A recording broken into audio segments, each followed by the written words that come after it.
somebody went to an apartment that they're registered to vote, can you? They're not supposed to be registered at the same address like that. Typically, it doesn't matter to me, though. I don't see how it's relevant, honestly. Typically, what ends up... My thought not right. Hold on.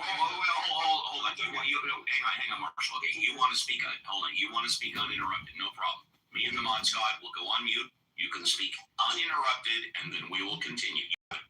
Yeah, I don't think it's relevant where, everyone could have the same address as long as each individual is still identified as an individual.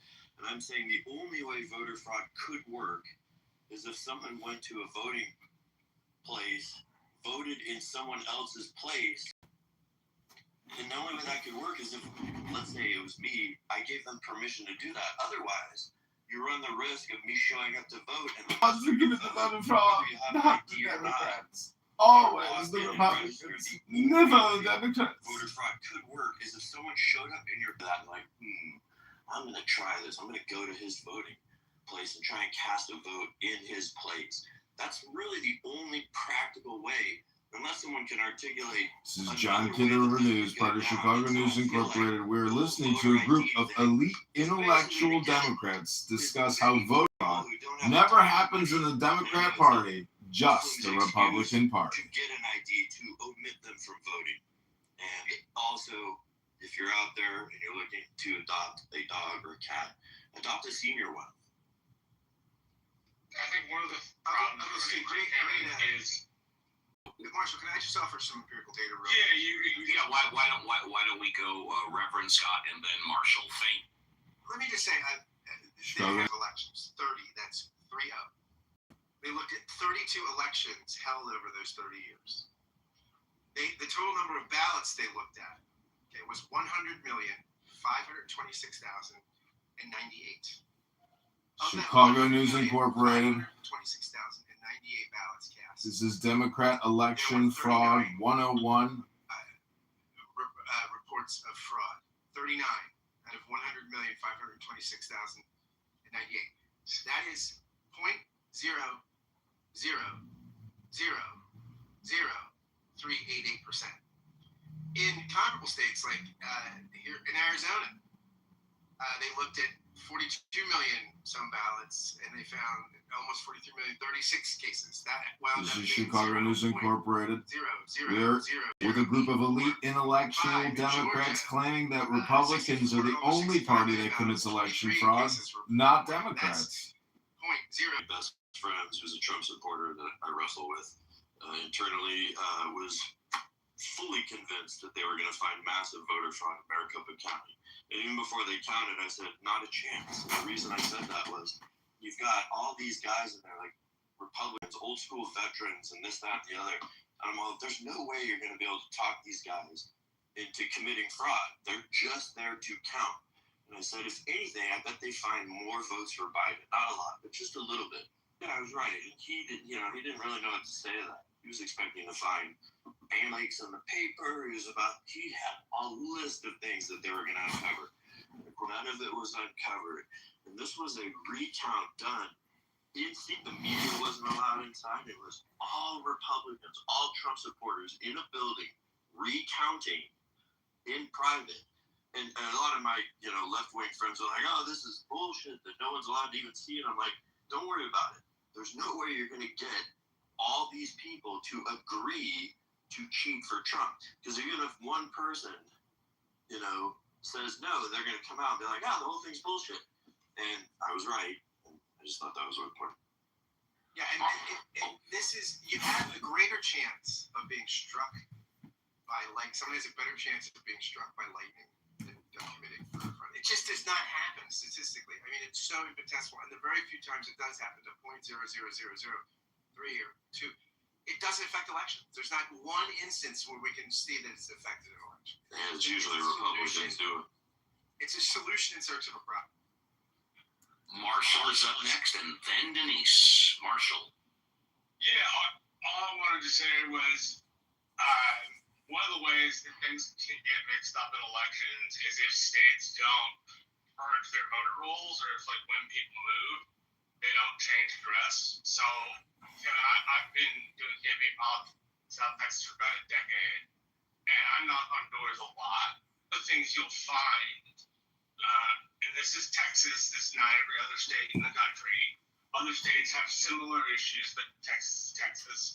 What you'll find is occasionally people won't fill out change of address forms. So I'll go to the door and I'm supposed to talk to Mr. Garza, but I'm getting Mr. Trevinian. Even though Mr. Trevinian is the person who lives there and Mr. Garza no longer lives there. So you can get kind of mixed up in like where people register that way. And depending upon your state, you may not actually have to show ID to register. It just, each state's allowed their own processes. I actually like the fact that Texas has ID. It doesn't seem like it's going to inconvenience people because they have to have ID no matter what. They have to have ID for just about everything. Now, I'm a big proponent of states being able to pick their rules, right? Unless the federal Congress comes up with something different. So I just wanted to add that. Thank you for your participation. I appreciate it. Thank you. I show in the queue Denise and then Emma.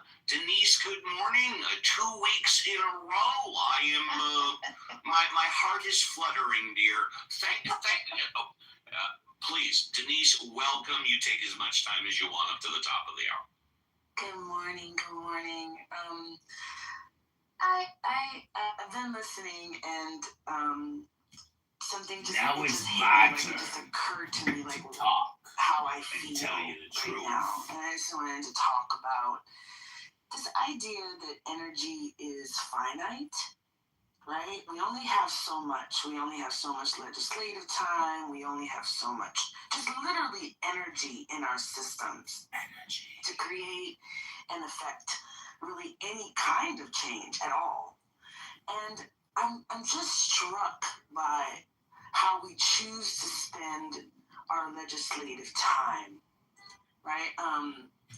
How do we spend our time legislatively? I don't think the problem in the United States of America is we have too many people voting.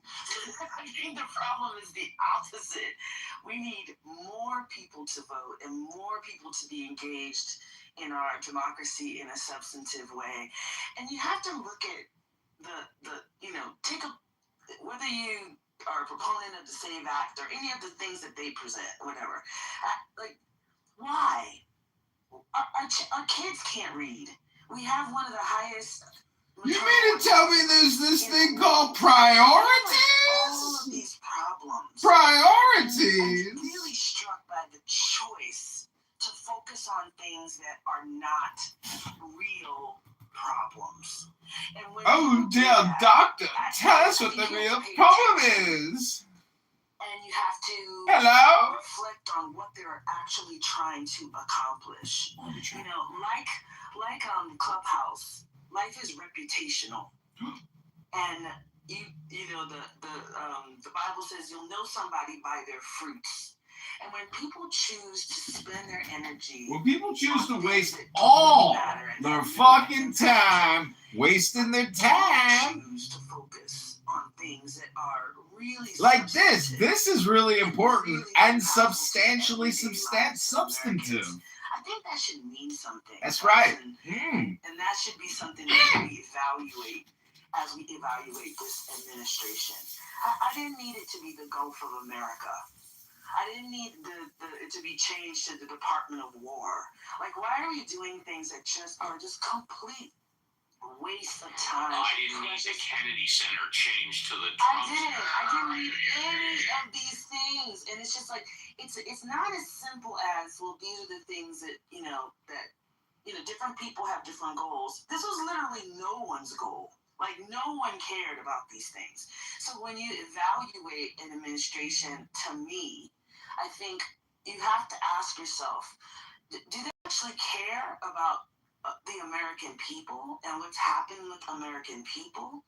Or are they just trying to compound power? And I think the answer feels kind of obvious. Before we go to Emma, I want a very brief comment. You know, I constantly, who my city councilman is, I'm more concerned about my school district. Now, it is true that we are now arguably in a war. We're no better off than we were 2 months ago before we got in, except My gas prices are 33 to 50% higher. My food prices are 33 to 50% higher. So if anything that Trump has affected me, it's made my cost of living go up 25 to 50%. But all the other stuff about naming the Kennedy Center and renaming things, and like you said, Denise, who cares? Nobody cared until it became an issue. We'll have one more speaker and then go to the break. Emma, hi, good morning. Welcome to the show. What would you like to talk about? Good morning. Hi. I'd like to talk a little bit about the housing bill that they brought up earlier. Please do. I feel like that we need more intervention for the really lowest level of renters that we have out there, because that's the highest ratio that we have a discrepancy between the availability and the affordability for the populace looking for that. I don't feel like there's enough intervention for that group in this bill. I feel like also there's a lot of allocations for federal funds to go into like repairs and things like that, and I see that benefiting the owners of properties in a way that will allow people to keep older properties that maybe should be taken down. Now, are you specifically talking about apartment buildings or something else? I was thinking about multi-family housing and stuff like that for residential housing. Okay, so you're talking about like a single family home, a duplex, a triplex, something like that. Okay, go ahead. Yeah. Because that's what would be most applicable with the bill. I feel like that's going to cause some issues that we could address in other ways by allowing tax incentives for people that own these properties to create a more streamlined process for rent-to-own issues, and bring some of those people who are in that level up out of that group. You know, it's like, because you have within the lowest income of people who are renters out there who are searching for affordable housing, you have like there's a spectrum in that group of availability, and what you would really ideally want to do is bump people up a significant group number of people up into the next group.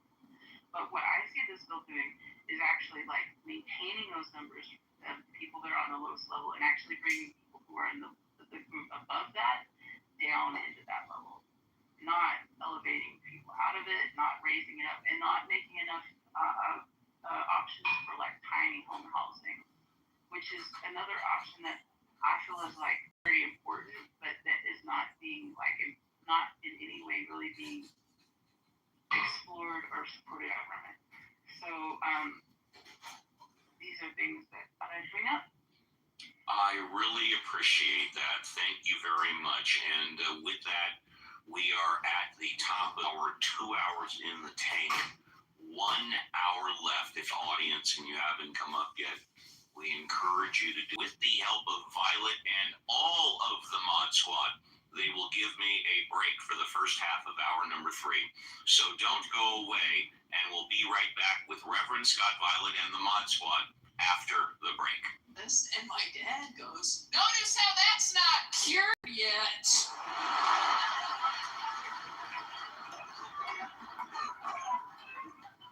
And she's like, "Wow, honey, well, I hope we never get Alzheimer's." He's like, "I hope we do. We can all forget about this guy." I used to be way too loose with who I asked this relationship advice from. I used to ask people in the audience, total strangers. I asked a couple in the front row of a show once. 2 couples therapists who had married each other. Which I know, you ever see like quadruple stuffed Oreos and you're like, enough, right? That is a hat on a hat. It's excessive. But I was like, wow, too often these couples therapists, you gotta ask them, right? I said, do you guys have any advice for people in relationships, maybe people who are fighting a lot? They said, we do. You know how a lot of people have a safe word to have sex? Everyone needs to have a safe word during fights. A married friend of mine, I said, do you guys have a safe word for fights? And he was like, what? I'm like, it's a word that when you say it during the fight, it stops the fight. And he goes, oh yeah, we have one of those. I said, really? What is it? He goes, cunt.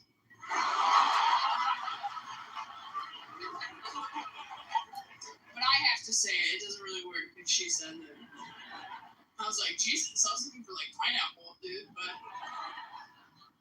I used to ask people for relationship advice after breakups because I thought that was me working on myself, but it really wasn't. It was just me trying to figure out how to get into another relationship as quickly as possible so I wouldn't have to work on myself.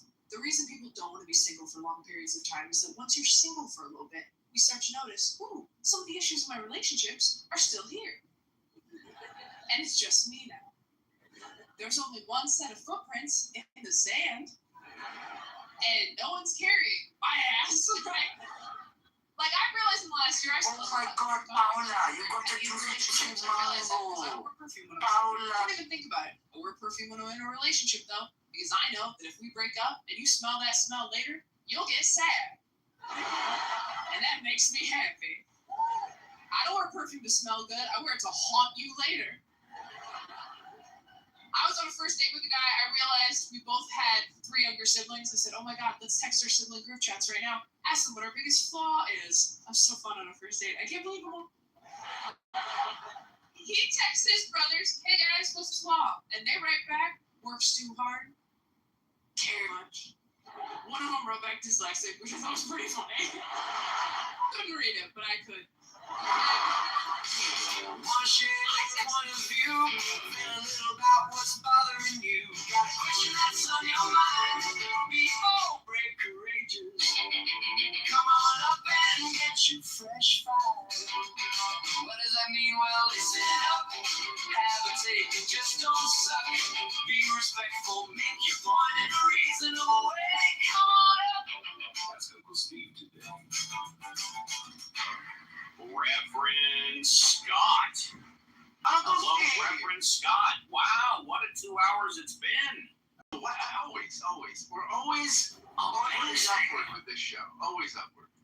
Well, I am going to go have a mimosa. You step. Back in the chair. Violet, how are you? You ready? I'm ready. Violet, let me tell you something. I'm too sexy for my shirt. So You Stacy. said that right, Fred. For this show.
Fundamentally, if you get the wage growth numbers right, you're going to have shocks that exist in the economy.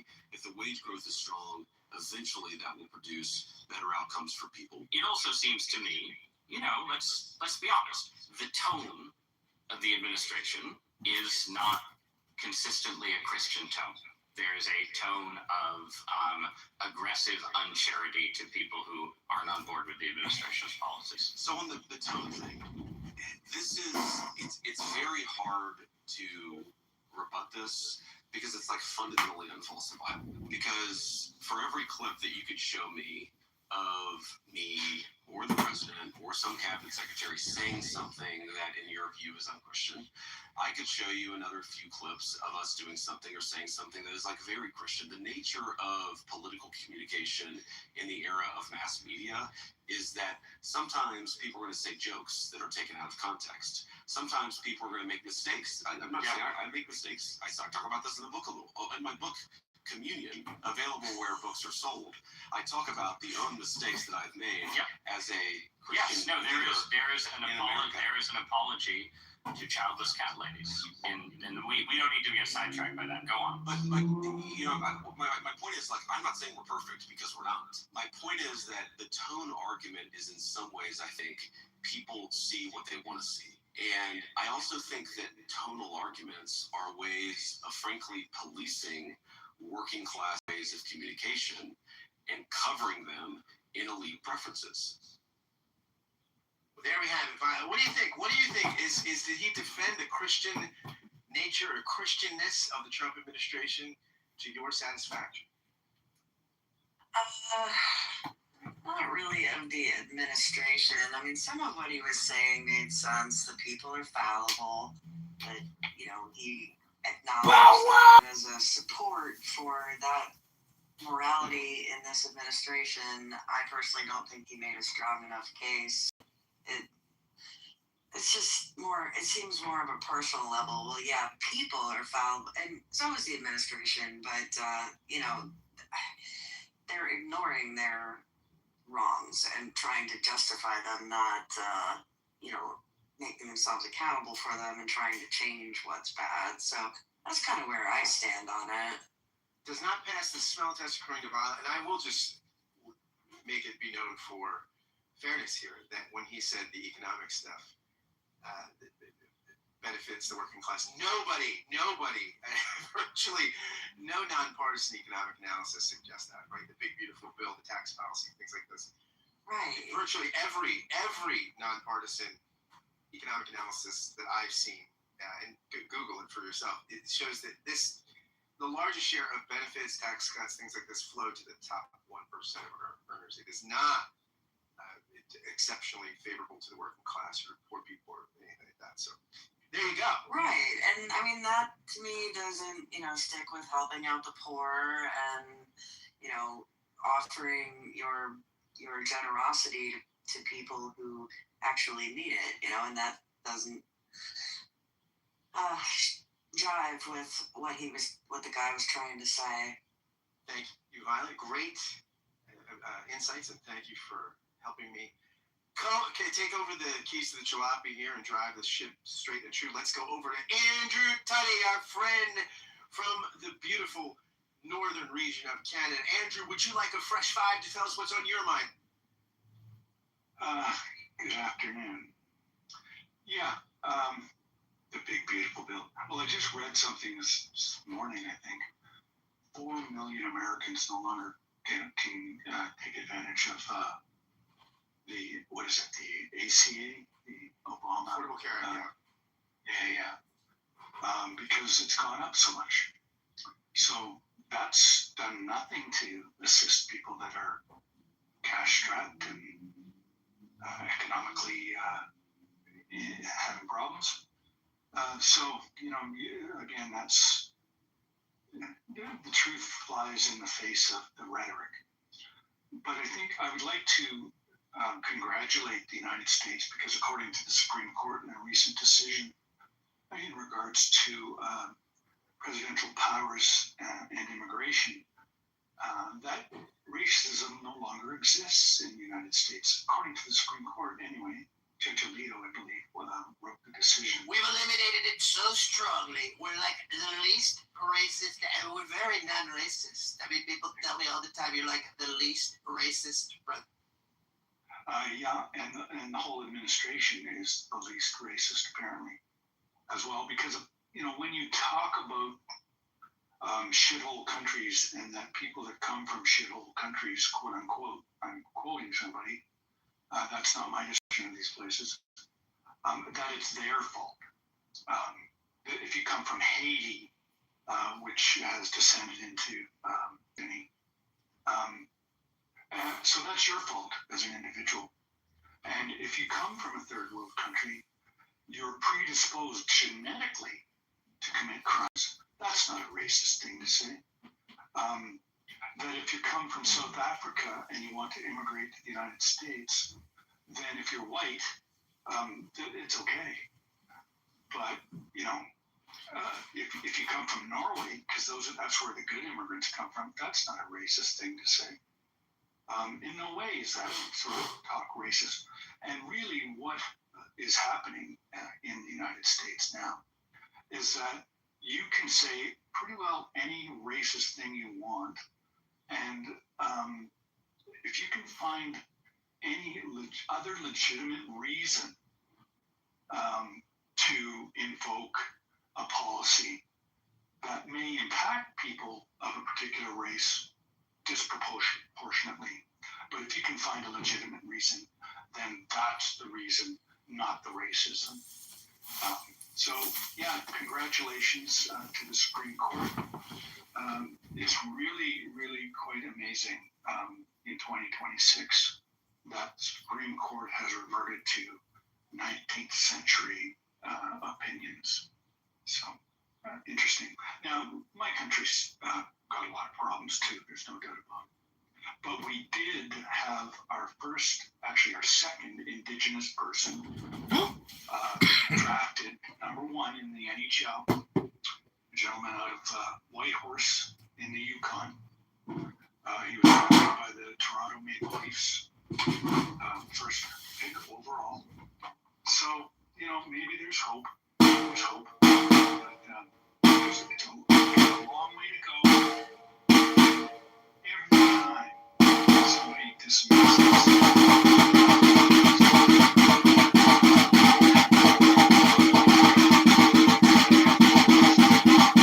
so pure that you can look at yourself reflectively, point out all the great things that you've done.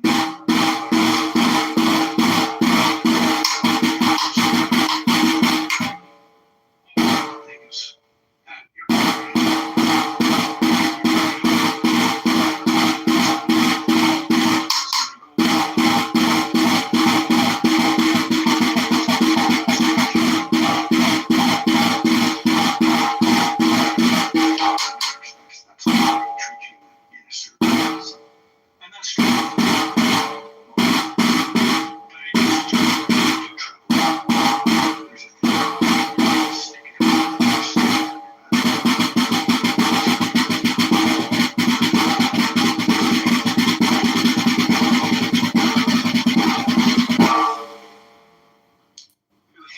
originally from a state that many consider a shithole state, New Jersey. I have done my best to overcome my genetic Jersey propensity to be dumb and rude.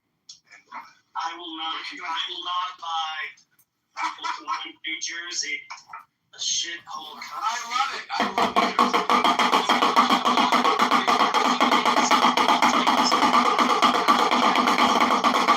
it. This is your Shabbos Goy, Yiddishkeit, Shabbos Breaker Detection System.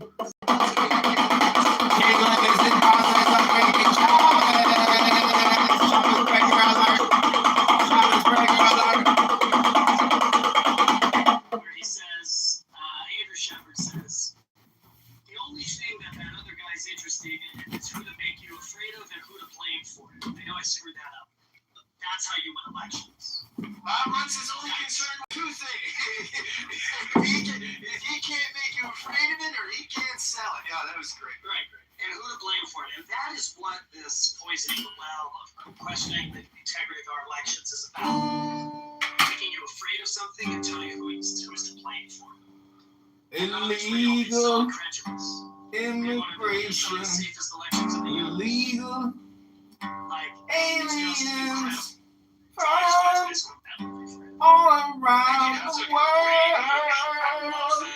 I love the part of the movie where Somalian land in Minneapolis.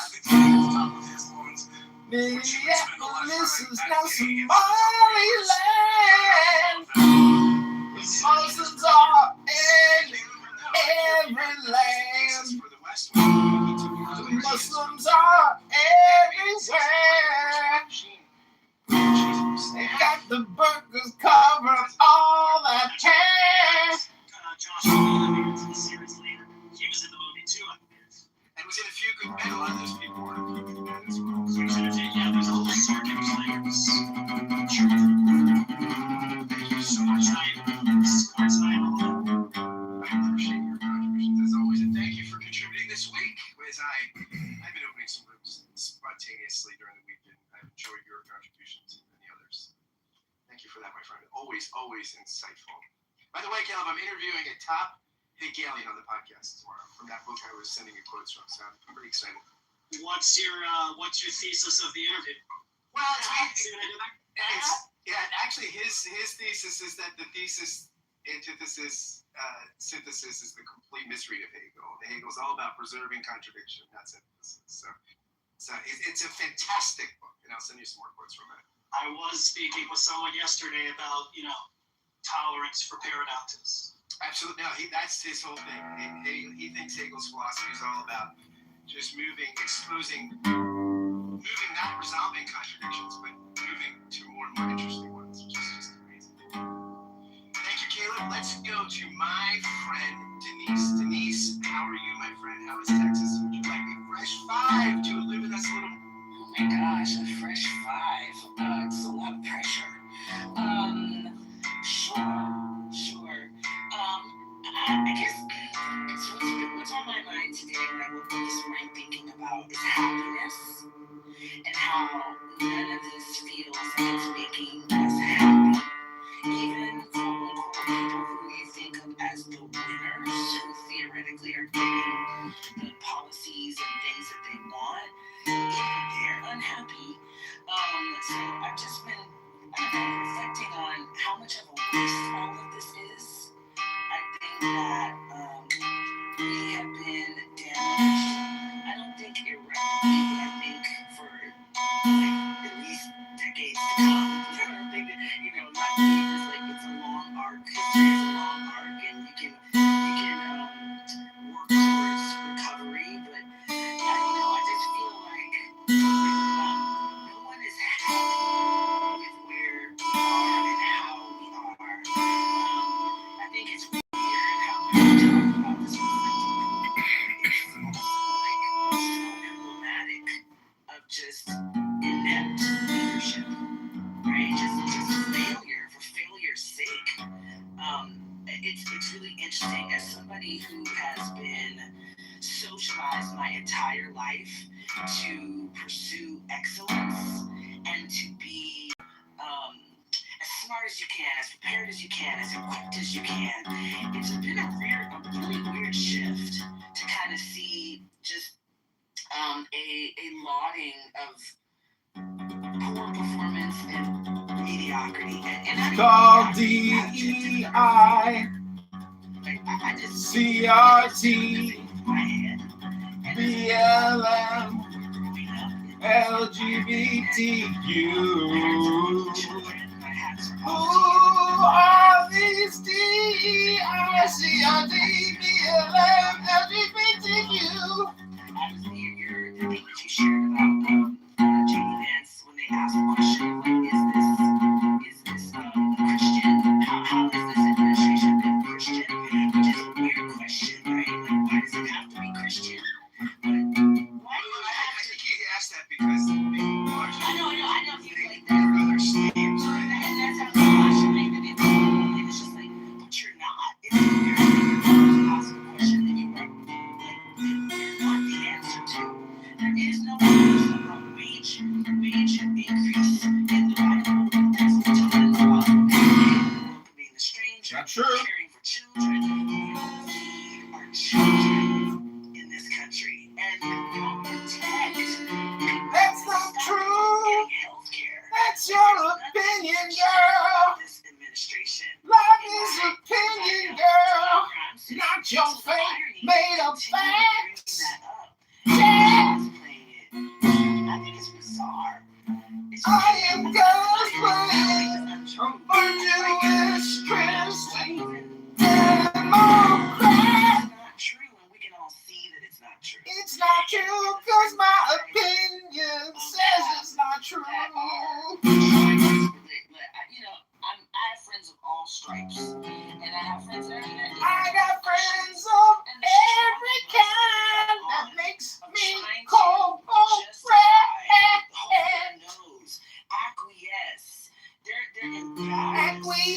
to me and my lies. My opinions are facts. My opinions are the facts. I don't know. I just think it's a really interesting time to be alive, and like our loss of desire. It's such an interesting time to be alive. If I could choose which time to be alive, I'd say that this could be the most interesting time ever. I wouldn't want to be alive in the year 1444. We didn't even have radiant heating in the floors. Understand how shameful you are. You are so shameful. Are people who It's my opinion that you're shameful. are perceived as criminals, liars, cheaters, thieves. Andrew Jackson? I mean, what are we doing? It's just a strange time to be alive. And again, I said it once, I'll say it again. Hats off to parents of young children that have to like instill values and morals at a time when we are so bereft of. Thank you so much. That's incredible, thoughtful, articulate. You got no children, Very interesting. so here you are, telling us all about your opinions. They're not your facts. This is supposed to be painful. Somebody said I was in love with you yesterday, B-Man. I was like, oh man. In love with the voice, not the body. Would you like a fresh ride to tell us what's on your mind this morning? I'm on that. I had one I'm on the semaglutide peptides and losing all the weight. No, not really. You can't say nothing about my weight. Because that is hateful, abusive, harassment, and stalking. Thank you so much. People, so YouTube is now accusing me of stalking people, which is ridiculous. What you're thinking about today. I should love you. Like your boyfriend? What boyfriend? Some fucking guy that drives a truck around and you like him because his melatonin is dance? Motherfucker, he is dance. The brain is fucking dance. There's nothing in it. You got the thick melatonin density in the epidural. But in the pink part, where it matters? Very timely and relevant to our discussion. Here we go. I know Steve loves this film. As this cancer. Many of us would agree. I love this clip. This is year 1995. The last couple of months have erupted. They suggest that the president of this country was to a certain extent about character. Although I'm not willing to engage in his attacks on me, I've been here 3 years and 3 days. And I can tell you without hesitation, the president of this country is entirely without character. I am a member of the ACLU. But the more important question is, why aren't you Bob? Now, this is an organization. The world famous Chicago Bucket Boys.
serious problems to solve, and we need serious people to solve them. And whatever your particular problem is, I promise you, Bob Rumson is not the least interested. He is interested in two things, and two things only. Making you aware and telling you who's to blame for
It's called the Chinese flute.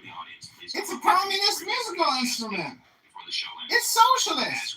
It's a progressive, pluralist, liberal, elite, intellectual, LGBTQ flute.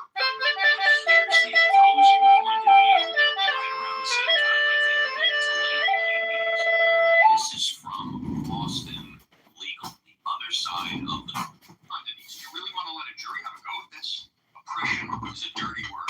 Remember, we're the country that likes to root it out. This isn't the time to be anti-American. Do I really need to say that? This is called the The American government bagpipes. tells us to be quite open with our religion, especially the Christian religion. Jimmy Carter was a born-again Christian. Ronald Reagan said his favorite book was the Bible. Man.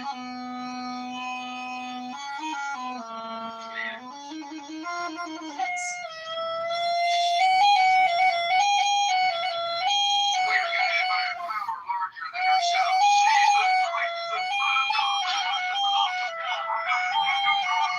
We are on God's side. When you turn your vote to the lines, let's say we're for death to all the lives. God knows the truth. We accept Christ as the Savior. The man's heart changes your heart.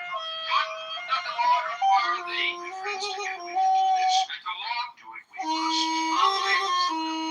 With thy God, hail, such How is this relevant? It's relevant because the open, notorious celebration of Christianity has never been more popular. We have an evangelical president, John Ashcroft. Richard Condoleezza Rice was one of the Never had one less. Air Force Academy basically established evangelical Christianity as its official religion. The football coach did. Put up a banner that says Team Jesus Christ. Have you checked the pulse of this country lately? How is this relevant? I just told you. It's evolution out, creationism in. We are a Christian nation. He's making me repeat myself. And with the eroding values in our country, It's making me repeat myself. Their star athletes doped up on steroids, committing sexual assaults with the Enrons and WorldComs, stealing from their investors. What is wrong with today's business leaders trying to introduce a little spirituality into the workplace? one nation under God. One nation under God. One standard under God. One people under God. For the children of When God. you eat too much and you drink too much, your rheumatoid arthritis, aka your arthritis. This is called Look at My Foot Show as I massage my knee. My political campaign strategist for the Chicago mayoral candidacy told me that the more foot videos I create, the greater the chances of me becoming the next mayor of Chicago increase. Scott Violet, the rest of the Mod Squad for holding it down. And we've got 30 minutes left till the top of the hour for this 3-hour tour. If you're in the audience, we encourage you to come up and get your fresh five. Let's go to the Mod Squad, if you would like a fresh five, please just unmute and start. This whole concept of God is a mental concept, and Oh, this guy, thank God. Christianity is secularity. Live access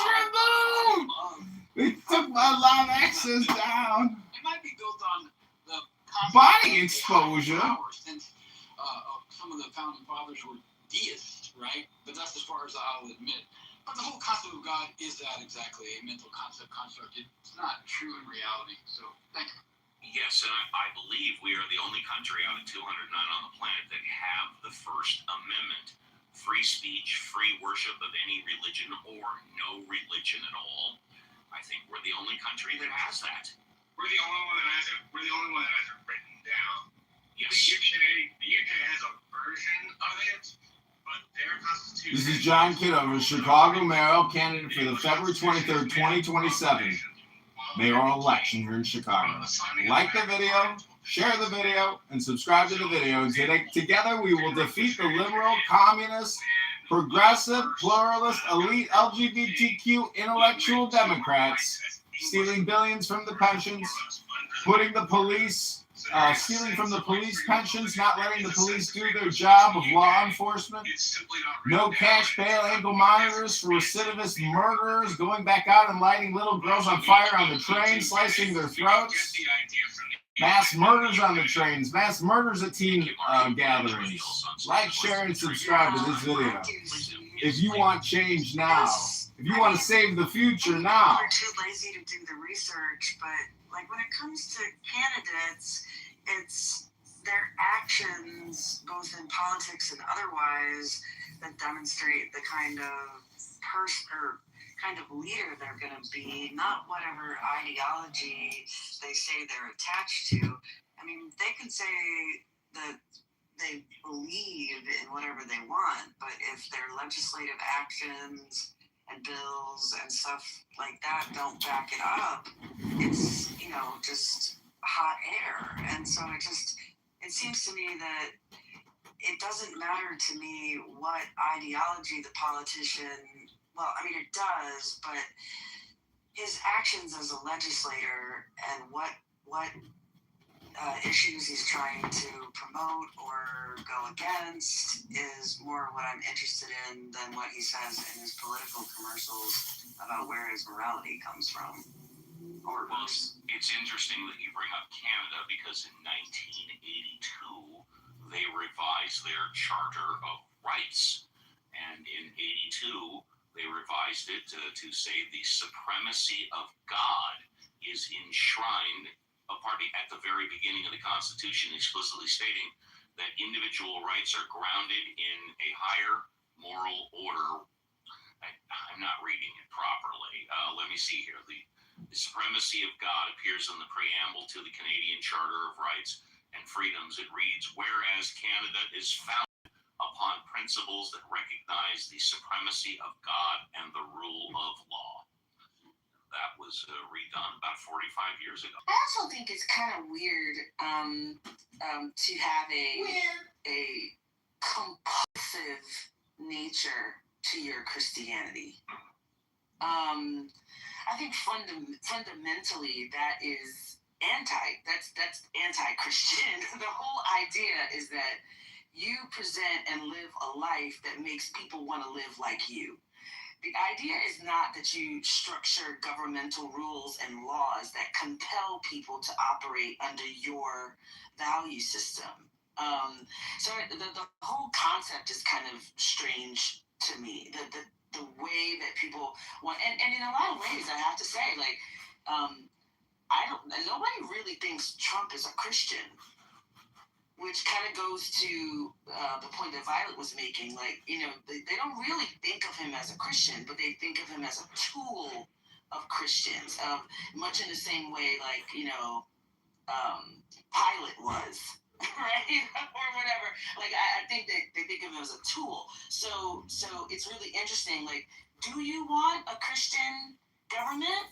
I don't know that you actually do. What you want is someone that will do the things and compel others to do what you want them to do. And I just feel like that is just strange and really antithetical to everything that I read in the Bible. You're not supposed to make people do what you want. You're supposed to lead them and influence them through the way you move through the world. is anybody coming to Christ because of the operations of this government? I'm going to go with a no on that. Yes, Denise. Before we go to John. Denise. I'm absolutely with Denise. I think you have to lead. I think you have to lead through example. I also think we have the Catholic Church tried this during the Dark and Middle Ages. Picking up shit in my teeth, Bill and Almond. Post Martin Luther in the UK, it didn't work. Intertwining God and government only cheapens both. It doesn't actually bring people to God. It just cheapens the religion and cheapens the government. Yeah, but Trump can call himself a Christian all he wants, but if you look at his behavior and if you look at what he says, he does not act like Christian. That's my humble opinion. John Malincrod, good morning. It's a pleasure to see you back on the show once again. Not to belabor the point, but I'm looking forward to my steak and lobster dinner in about a year and a half. What's going on, sir? Yeah, I fear and I have to say I am getting nervous about that. To me, I mean, my only hope now, I shouldn't say my only hope, but my biggest hope now is that he drops dead, because that may be the only thing that saves me. Yeah, what's going on? Yeah. Well, so I'm in fact my PTR. Can anybody guess what that is in my PTR? Because I'm looking at it right now. It's hate I'll leave speech. it to those with good I eyes. want you two to know that I am a journalist, a politician, a musician, and a magician. And what people say on this show is not the opinion expressed of the host. So I want the people at YouTube to know. And so that's what you see, it's so weird being over here because, everything is like, it's night now, and I just had dinner. I can't quite, I know there are people on Clubhouse who deal with, Uncle Steve that way, but I don't feel like I should have to do that. This is John Kitover, Chicago mayoral candidate, listening to elite, liberal, intellectual Democrats. Go to ChicagoMayorVote.com. Like, share, subscribe now. I'm sorry, please go ahead. I was just Brenner. You could have bacon and eggs and hash browns and more natural. So I didn't catch that, Violet. What did I miss? No, just my husband and I, if you eat breakfast food for a dinner meal for some reason. Yeah. We call it Brenner. Brenner. Yeah, so you should have had Brenner. Well, I love breakfast at dinner time, and it's a good thing. Hey, John, what's your favorite part of your trip so far? Well, that's right. Well, thank you for asking, Marshall, because I was going to mention that last night we went to a service at Canterbury Cathedral. Ooh. And I think I might have The socialist communists are on the march. He's so good. Was he orange, 6'3", with a waft blonde comb over of a hair transplant? Well, I couldn't quite make him out, but it seemed Seemed a little orange to me. And he said, "I'm gonna get that motherfucker Trump. I'm gonna get him." I thought God loved everybody. What do I know? See? Yeah. Let's thank you, John. Let's say hello again to Shay. Hey, Shay. Buongiorno. Buongiorno. John, I heard in the Buongiorno. We are elite, liberal, European, intellectual Democrats. Hello. John, are you going to Glasgow? No, I'm not going to Glasgow. I'm going to be live on YouTube roasting you all summer long for the Chicago mayoral candidacy. Go to ChicagoMayorVote.com right now. My wife just Hello? With some question that I didn't understand, so sorry I missed whatever you asked me. Oh, I heard Hello? that you were potentially going to Glasgow. Hello? We're going to Glasgow. Okay. First, let's work on how the locals say it. It's Oh, I heard it's Glasgow. Well, that's what I was saying, and then we ran into a Scot in a restaurant, and he said he's from Glasgow, and he said that they say it Glasgow. Maybe your ears heard it differently. I don't know. I've been there many times. Apple Have you been there Doran. before? No. Okay. So when you get there, you find I'll find out. a gentleman, a man that looks like they're approachable, and you ask them if it's top sulf or top son. Don't you think the person had better have big handlebar mustache though, or something? If I'm gonna really get this. You know what the top sulf and top son This is? guy. I don't know that. So top sulf is when it's like above 15 degrees Celsius. Top sulf. Oh my God. Top sulf and it's top sulfites. So you got that. It's top soft. Top It is. sulf.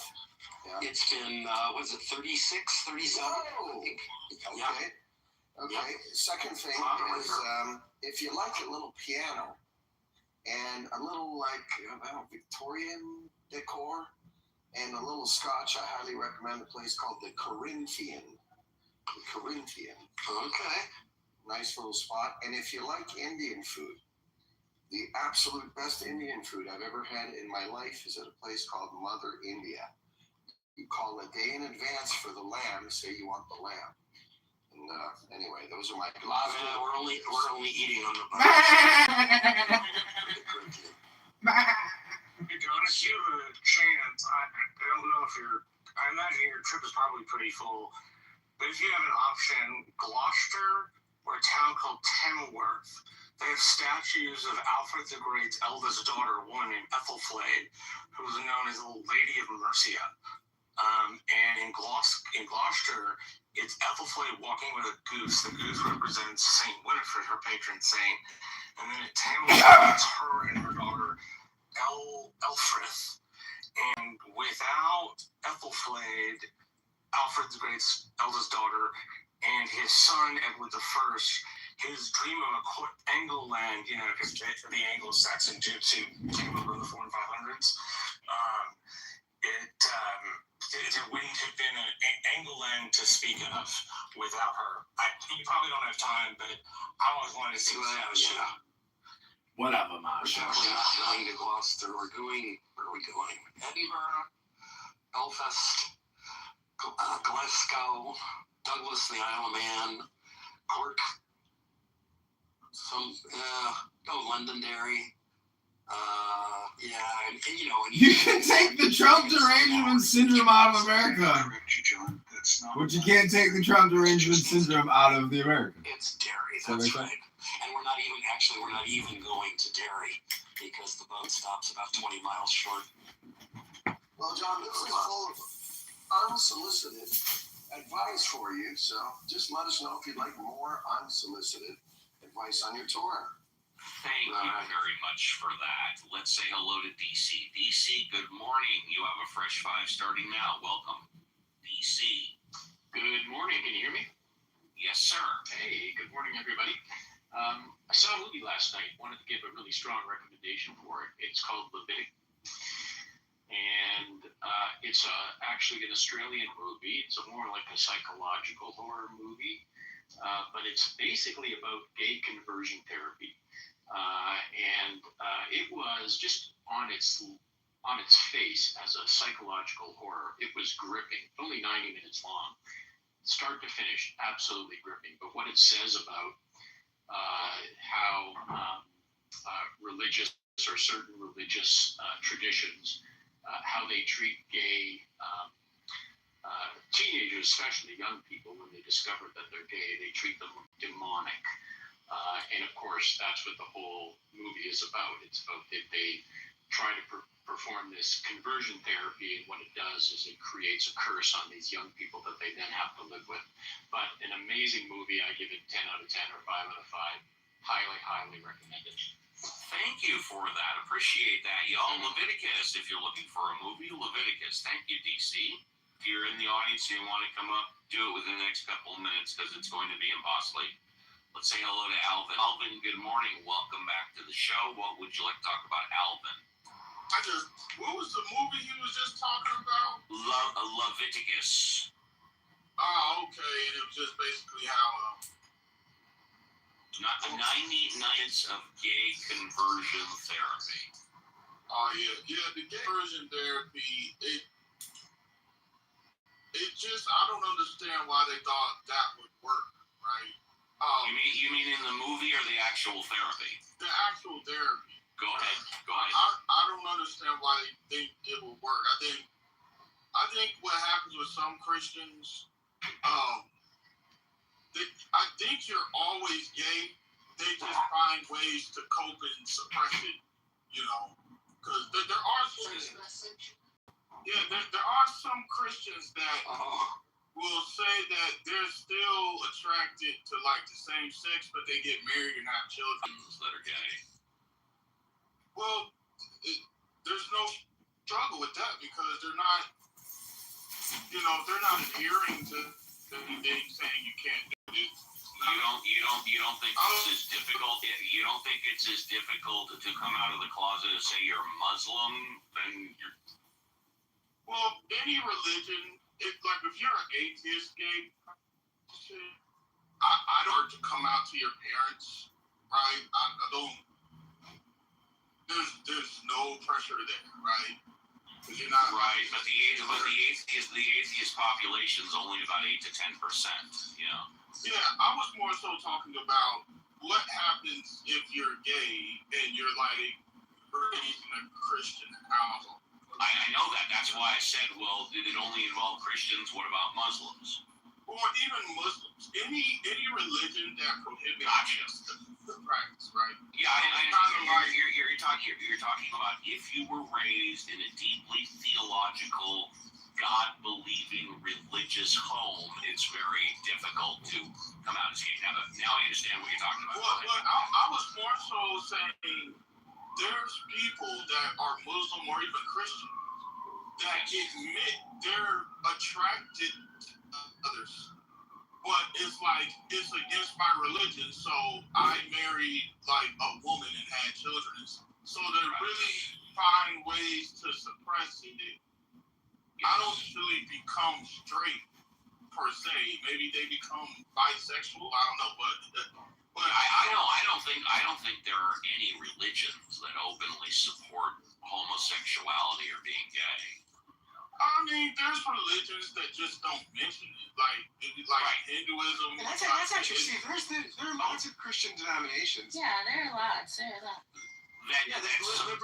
come out. Hold on. That come out and support it or don't talk against it or don't mention it. Yeah. The Presbyterian Church USA, the Episcopal Church USA, the United Methodist Church, the Evangelical Lutheran Church of America, the United Church of Christ. These are all mainline denominations that do gay marriages. I knew I did this show for a reason. I learned something that I didn't know.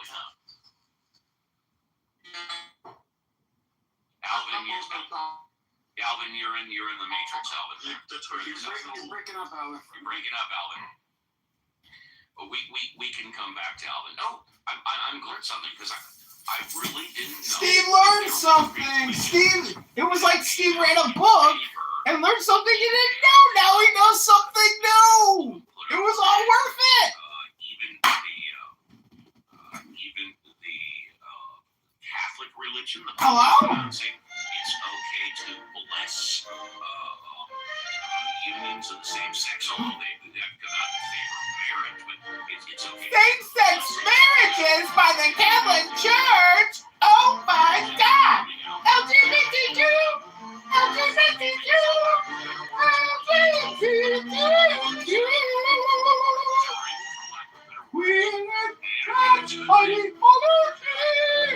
have never seen anything wrong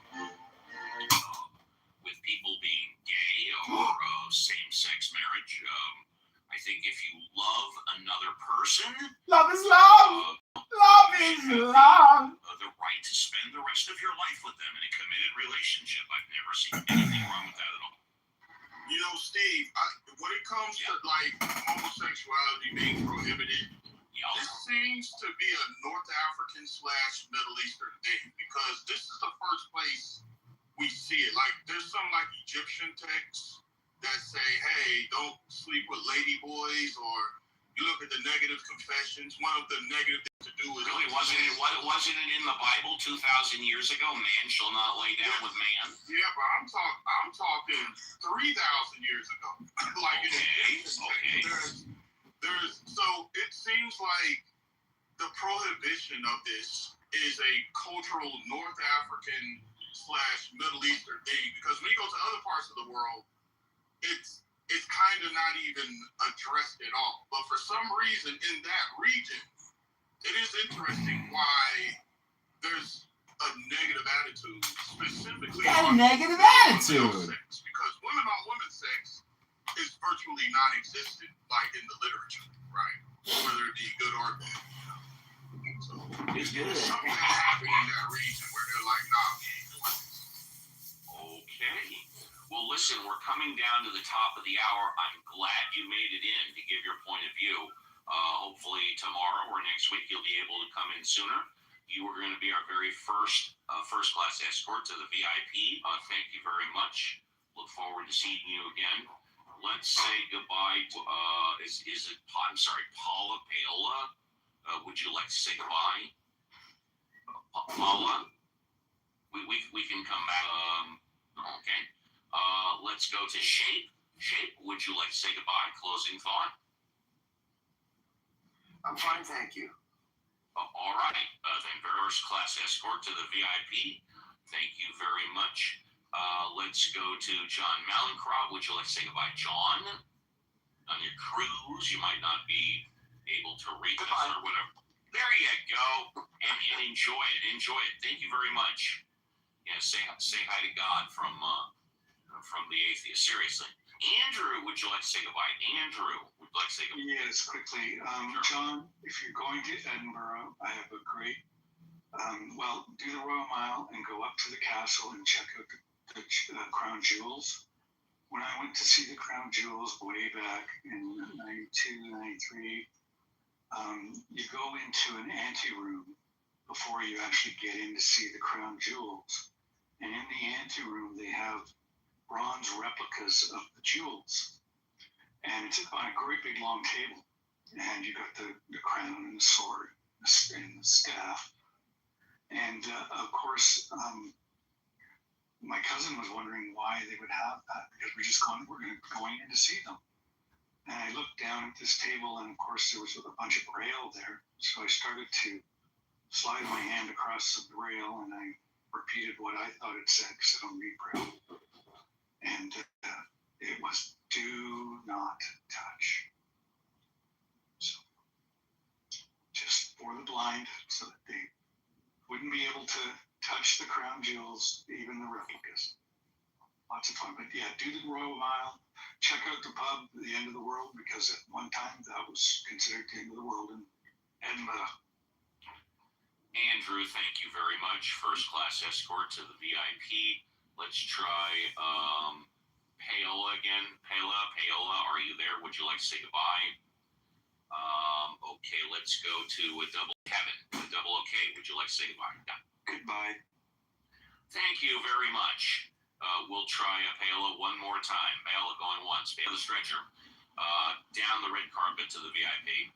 And last but not least, Denise. Denise, what a pleasure and joy it was to hear you again. Would you like to say goodbye, Denise? I would, and I would like to say, do something real in the world today. Be actually kind to someone. Do something that really matters. And if you have to think really hard about that's okay. But I think we got to get more into doing than talking. And I love talking. I'm talking more than most. But I just also want to remind us to go outside, touch some grass today, and do something that impacts someone else's life. Denise, thank you very much. Appreciate that. And let me also respond that if you have some concerns about making an impact with a stranger, then if you love somebody, give them a call, give them a text. If you're in person, also give them a hug, but tell them, I love you. Just hadn't told you in a while. Somebody that you don't do that to a stranger, but someone that you do love, give them a hug. Tell them you love them. It's good. It's a good thing to do. Let's say goodbye to JCC. JCC, thank you for doing the heavy lifting today. Would you like to say goodbye? It is my pleasure, and of course I'd love to say goodbye. Today was a great room, great show, good combos. Looking forward to tomorrow's show. So until we meet again, folks, happy trails to you. Enjoy your Saturday. Looking forward to tomorrow, Sunday. You guys have a good one. Peace out. Thank you. Violet, would you like to say goodbye? Yeah, Steve, great show today. I'll try to get more sleep tonight than I got last night. You did just fine. You did just fine. You like the way I handled your shtick shift? I love the way you handle my shtick, yes. All right. Well, really exciting show today. Time just flew. We had a lot of great conversation.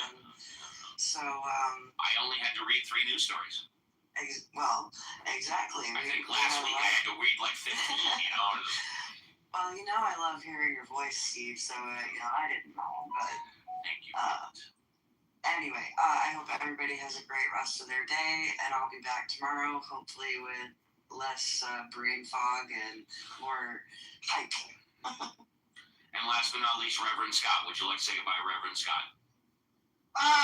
Uncle Steve, parting is such sweet song. By the way, I mean, what's the big deal with same-sex marriage? I mean, everyone knows once you're married, it's the same sex every night anyway, right? It's all same-sex marriage, right? I mean, geez Louise.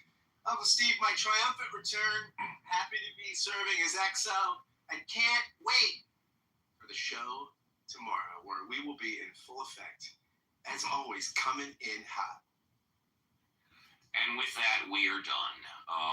Thank you all very much for contributing, because the show, without question, is better with you than without you. On behalf of the Mod Squad, we wish you and your family a great remainder of your Saturday. We will be back tomorrow, 7 a.m. Pacific Standard Time, for another 3-hour tour.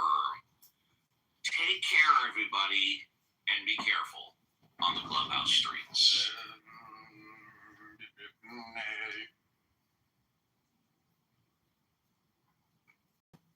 Not sure, what was the question? Repeat the question. Yeah, sure. I think we got the answer, but Emma, you initially said that the rules of war allow for the seizure of territory, and that was right. Okay, so what the rules say, and it's very, very detailed in the ICJ, is yes, after a violent conflict, you can gain territory. In order for that to be a lawful military occupation, it also has to be confined, not only in the way that you abide by the population, international law, let's say obligations. But the problem, and this is what the ICJ details, and in regards to the West Bank, they detail it very, very thoroughly. And regarding to Gaza, they give a different detail because the situation is different, and I'll explain in a second. Okay. And I'm not reading from a script. I simply know these arguments in and out. Just 1 second. Please let me answer all the way. Please. I just want to focus on this one particular question. So to report back to you, you said that under the ICJ, you're allowed to take territory. Not to take territory. You're allowed to occupy territory for a certain limited amount of time, and you have to abide by certain international laws in how you treat the civil population. What the ICJ advisory opinion details is that because a very long time has passed and Israel has neither complied by the rules of occupation regarding the civil population, nor has it officially annexed the territory and provided equal rights to all the civil population. Hence, this is an official apartheid regime and racial segregation. This is why it was important to make that distinction. Yes, in violent conflicts, you can temporarily occupy territory as long as you comply with international law of how you treat the civil population. Once that period of time expires and the way that you treat the population is not by equal rights and official compensation, that is when it becomes an official apartheid regime, as was ruled by the ICJ July 2024 by Title 15. Alright, so do you know what the period of time is? I'm trying to understand. Like, how long can you keep a territory occupied militarily? That is actually not detailed, and to the best of my knowledge, it's a very specific case, but I do know that in this specific case, it's been way too long, hence it's nothing but an apartheid regime. This is why we call Israel an apartheid state between the river and the sea, because everywhere you look, Jews have extra privileges, and everyone who is not Jewish is being oppressed and disparaged and disenfranchised and genocide and expelled and ethnic class and everything else.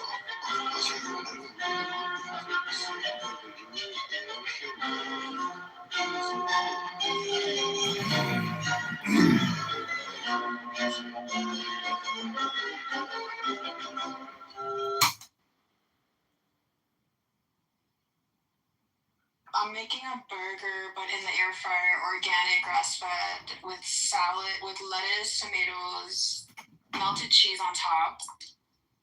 Wait, in the air fryer? Well, come on, I'm being a little bit, I want to get out in the sun. Why? It's grass-fed, organic. Why don't you put it on like a barbecue or something?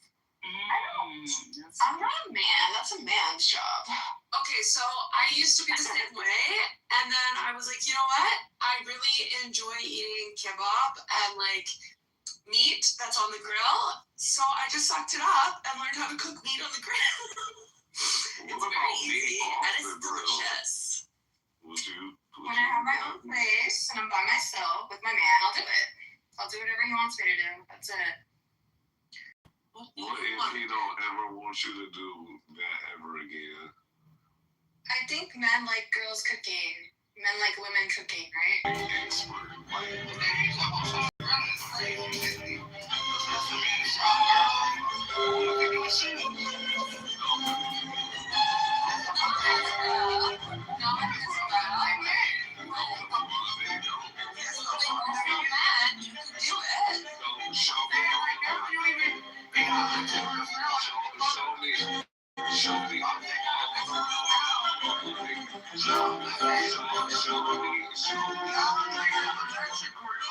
We don't even have the fucking taco in the ocean.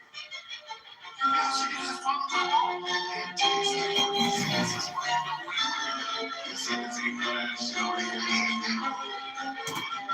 barbecue smoke actually adds to okay, but still. So you talking about the shit out there. It's still out. No one had no goddamn flavor of the barbecue smoke. I would never trust you to make like a I bet you can. I bet you can. You'll never know my girl.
Yes, you do. I do not want to be. I have white brothers. I have white mother. I do not want to be with a white man. I promise. You need to be one of them too. I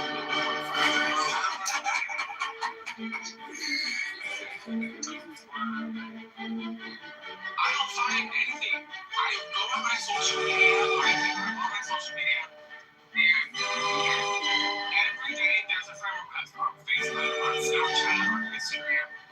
Like the algorithm of social media, they push you. It's whatever the fuck you look like, or whatever the fuck AI thinks you are, whatever. Shut up. I love you. I swear.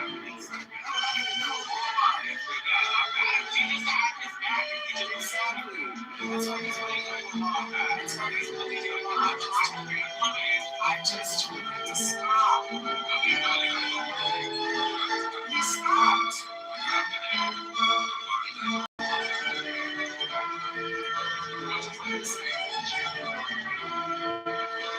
Supposedly not wet. Trust me, I heard everything that was said in that room because everybody was on that phone. And they like me, you would allow the praise to be everybody else to say this. We don't care. You tied in the ass. What are they talking about? You are a grown ass motherfucking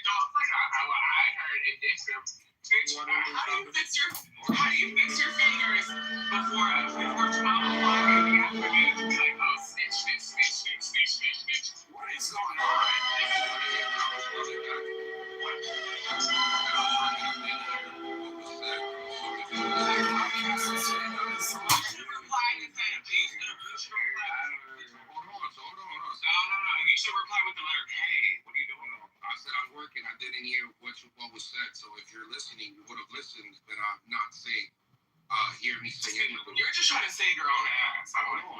But since you want to say that, don't need it.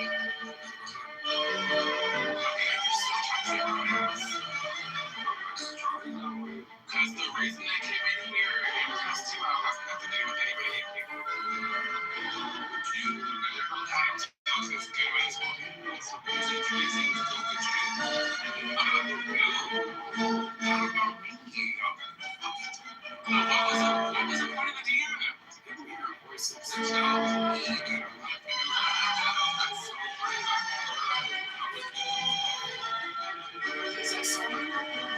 So if it makes sense, why the fuck would you want to fight? You've been here. You've been here. That DM literally makes no sense. I'm saying, what is that DM?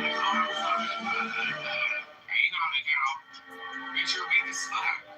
Oh, there's an hang on it now. Weak as fuck. Oh, well, I know. Names are being said. You're weak as fuck. I don't give a fuck. And what the fuck is 11 even talking about? You guys, this small little bird has been following me. This small little bird has been following me for the last 3-4 days. It's probably somebody that you know. And it's someone who's passed on, because... Exactly. You know what? It's this... I post up in the same place... And it's the same fucking small-ass, tiny-ass fucking bird. Yep. 11, clear that up. I don't know what the fuck you even said. What? Exactly what happened. We don't know, 11. You're the one that brought this drama to us. Hello? No, listen, Dr. Adam, you're trying to play Judge Joe Mathis after you just motherfucking mended your motherfucking relationship. No, I'm trying to keep my peace. Like, I don't know why somebody would be wasting their time broadcasting your neck right now. You have no idea. I want to shake your neck. I want to take a washcloth and wipe the dirt off of the back of your neck. Y'all call me a drunk. Y'all call me a lot of stuff.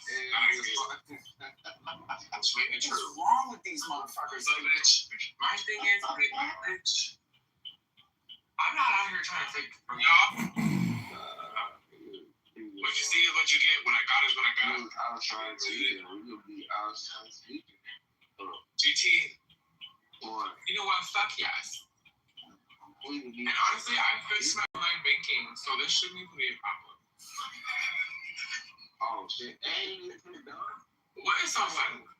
No, I swear to God, you need shit done. You have no, because I just got a notice that my password is wrong. I just changed it, and how's my? Oh, I got the hiccup. But what is Alex laughing at? I'm not laughing at anything. You're laughing at What is wrong with this person? Why do you keep addressing me as this person? I'm talking about GT. What is wrong with that? What do you say? He said he wants. No, that triggers me. Don't say that. He's bugging out. Well, have a fun time, dude. You go on a bender, but don't overdose. Yeah, but he's mumbling to himself. That's not normal. There's nothing we can do about it besides give him. Okay, GT, you need to drink some water and chill out. That he would motherfucking, modify or moderate his thing, whatever. That's all you can go for, bitch. Okay, they give a credit to drugs, bitch. Some of us do. Some of us fucking do. Bitch. Some of us do. What the fuck are you doing? On the database, what are you doing? Because when it's time to give a fuck, you're alright. What are you talking about? When you ask me if I'm okay, I'm like, no, I'm not okay. Then what? Happy Pride, everybody! Happy Pride! What are you overdosing? It's not an overdose, bitch. I'll show you an overdose. I'm like, don't say that. I'm gonna be like, I'll show you over there. You're out of time. Oh, man. Bro, who's that?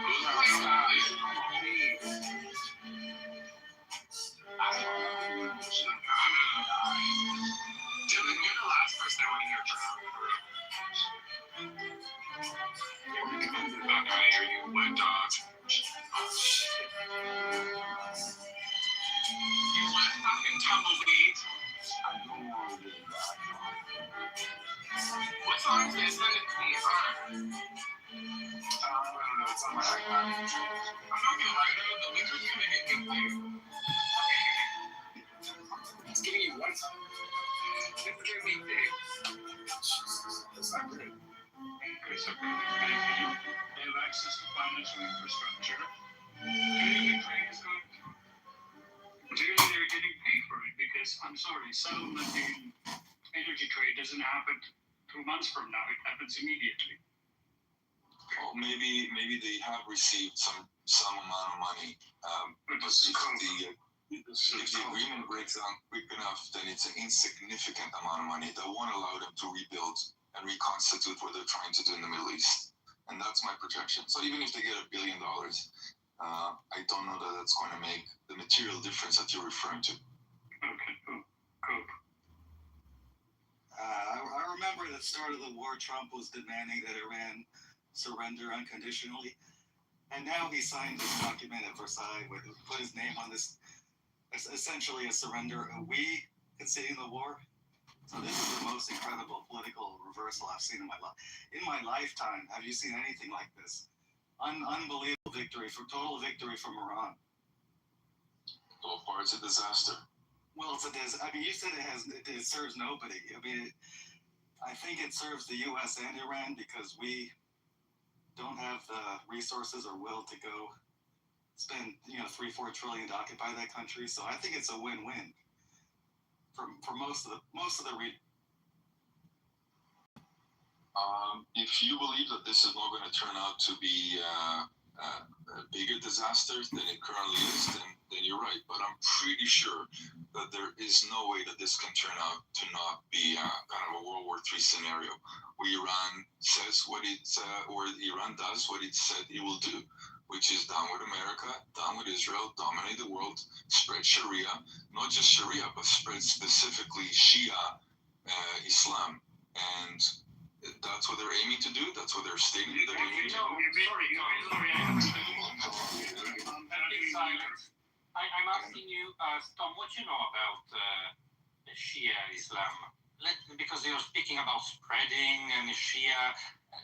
Explain, be more specific. Yes, please. Because you're really bragging now. I'm not bragging at all. Explain me, please. About 10% of the Muslim can just get all of the rest of the world. Come on. I'll explain to you. It's fairly straightforward. That's what they're saying. What they're aiming to do. They're saying that their basically result as response is doing that exactly. Now, they've been attempting to do it for the last 50 years.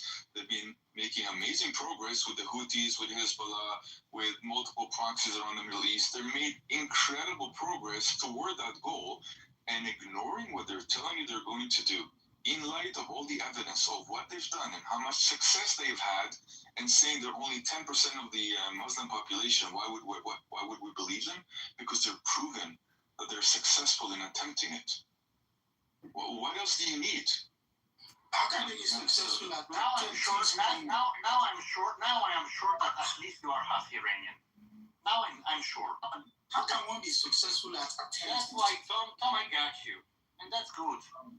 Because people that are talking like that are Pahlavists. Oh, I support him for sure, but... No, it's not just you're supporting. You're either Iranian or half Iranian. But you're not an honest person. Listen, I'm a Caucasian... No, Tom, you can turn it around. Now I got you. And that's very important to understand who you are and how you speak. If you had a single Iranian here, they'll tell you that my accent does not resemble anything like My wife is Iranian, and I've been living 3 years in Iran, and I'm not Iranian. But I recognize the Iranian. It doesn't matter what he is. I don't care. He could be Iranian. He could be subterranean. He could be Mr. Iranian. Lakers and 5. It doesn't matter what he is. Let's stay on topic. You guys always do the personal thing. Are you gonna go give him a Hummer? Who cares? You could have 24% body fat slowing down his cognition. It doesn't matter. Yeah, it doesn't matter. Hold on, Tom. I'm speaking. So you said that they have been successful in spreading Sharia.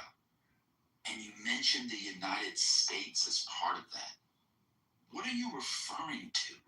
I didn't mention the United States, and I'm not sure that you said they were doing to the.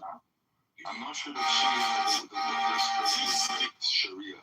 What I'm saying is that I thought that's what you said. Hold on, you didn't say that? Did he not say that? Sharia. Shia.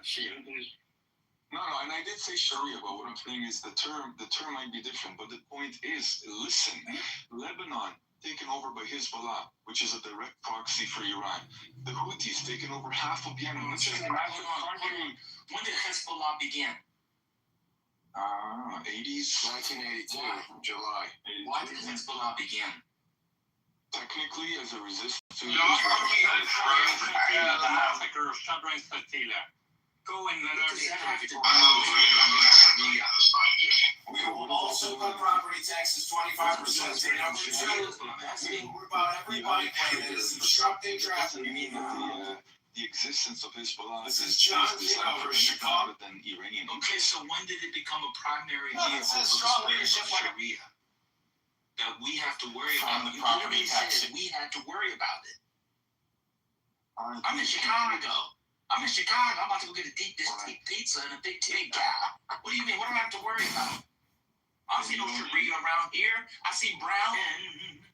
That's all I see is brown skin. I see titties and ass. I'm on the bourbon and hold on. Why can everybody else get to finish but me?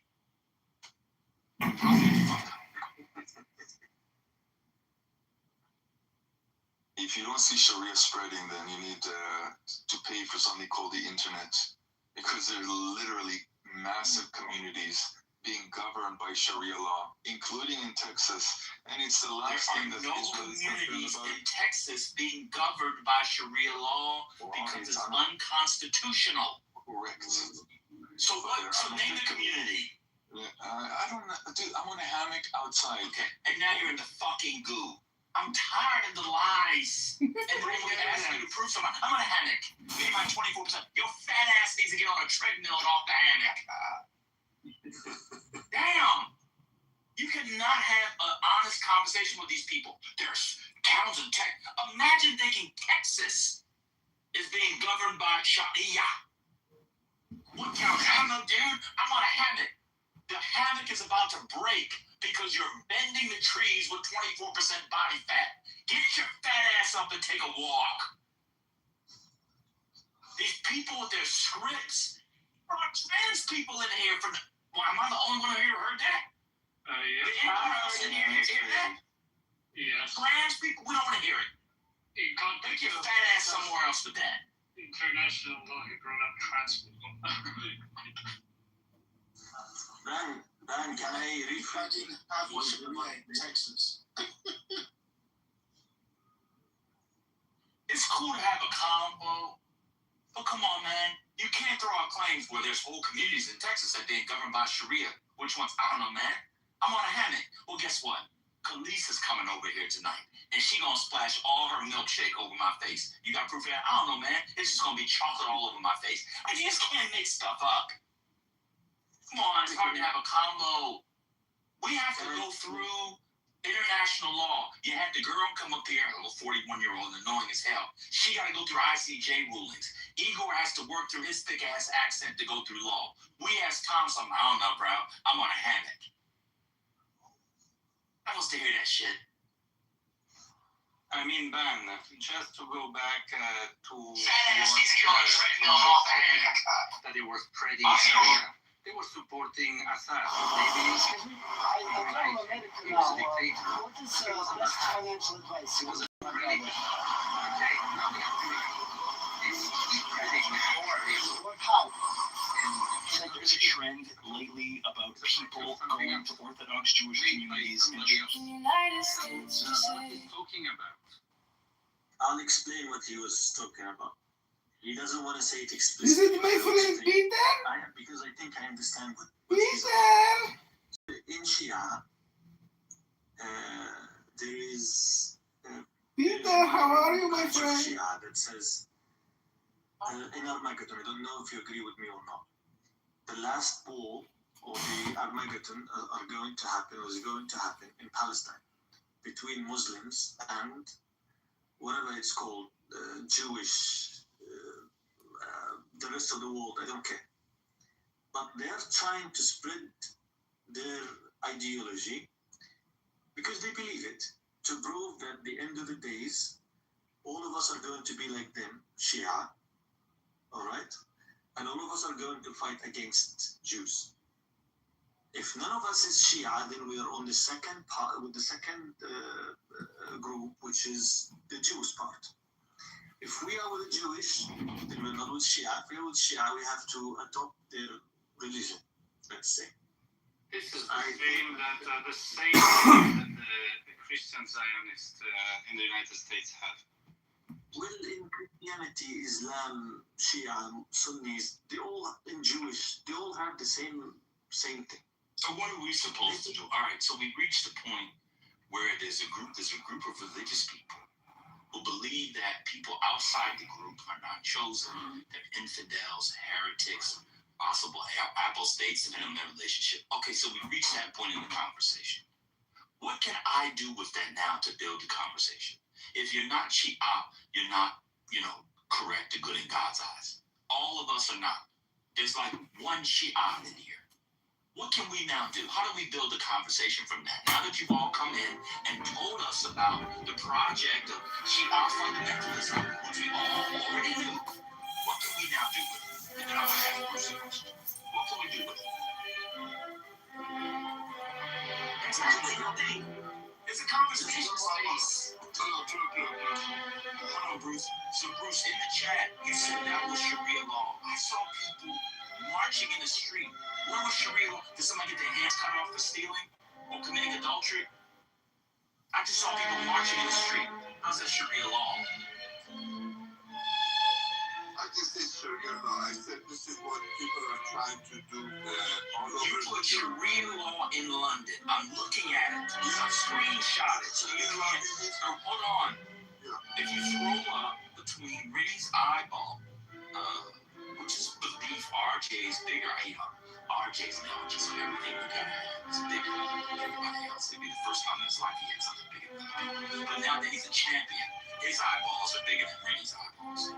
And then you put Sharia law in London. I clicked on it, and it shows people marching in the street. That's not the operation of law. Have you seen the interviews of these people Stop. I'm asking about this Instagram reel. How is that Sharia law? That's all I'm asking. It's showing the trend of what these people really want. Stop. That's not what I'm asking. Is that Sharia law? That's Sharia law in the Quran. Stop. Is what you showed Sharia law? It's Sharia law in the Quran. Is that Sharia law in that Quran? That's what they want to do in Europe. And you see is that Sharia law in the clip? Is it Sharia law in the clip? There's Sharia law coming. That's my answer. This is what I got you. This is why it's impossible to do the Israel bang and have a good conversation. Everybody. Why is that the only talking about this? Talk about people on America. Let's talk about 50,000 demonstrators in Iran who were murdered by the Islamic Republic of Iran that none of you give a shit about. Let's talk about the government of Iran trying to get demonstrators naked there on the Capitol.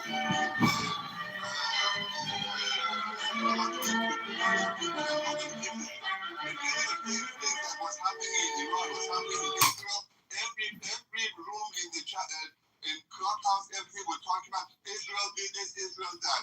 But none of you give a shit anybody. You only give a shit about Israel. That's the problem. Got you. So, have you been in a room when we've talked about the protesters that were killed before? How many rooms you've had about that? 50,000. I'll tell you. You just asked the question. Go ahead. Several. Because we were covering it when it was going on, because the room is a daily newsroom. So back when it happened, I believe it was in January, a couple months before the war, which I think in February. We covered it every day. Hello, Mohammed! 7 years. Let me answer. So this is what I'm going to do. This is what I'm going to do from now on. If somebody asks me a question, they cut me off, I'm going to mute up. The same time, I'm answering the question. Happy Pride, buddy! Happy Pride! Yell into your phone till it gets cut off, or can I finish? Go ahead. Welcome to the show, Dr. Mountain. You're here with Tyrone Muhammad. We are listening to Politically Correct. They're going on and on about the Sharia is coming. The biggest question remains, though, are you coming from ashwagandha? Yes. Anyway, not acceptable. That band guy, bro, was so annoying. Really? Wow. Every day he uses this app to just shoot people's asses. It's like, dude, come on, bro. How you doing, man? I'm good.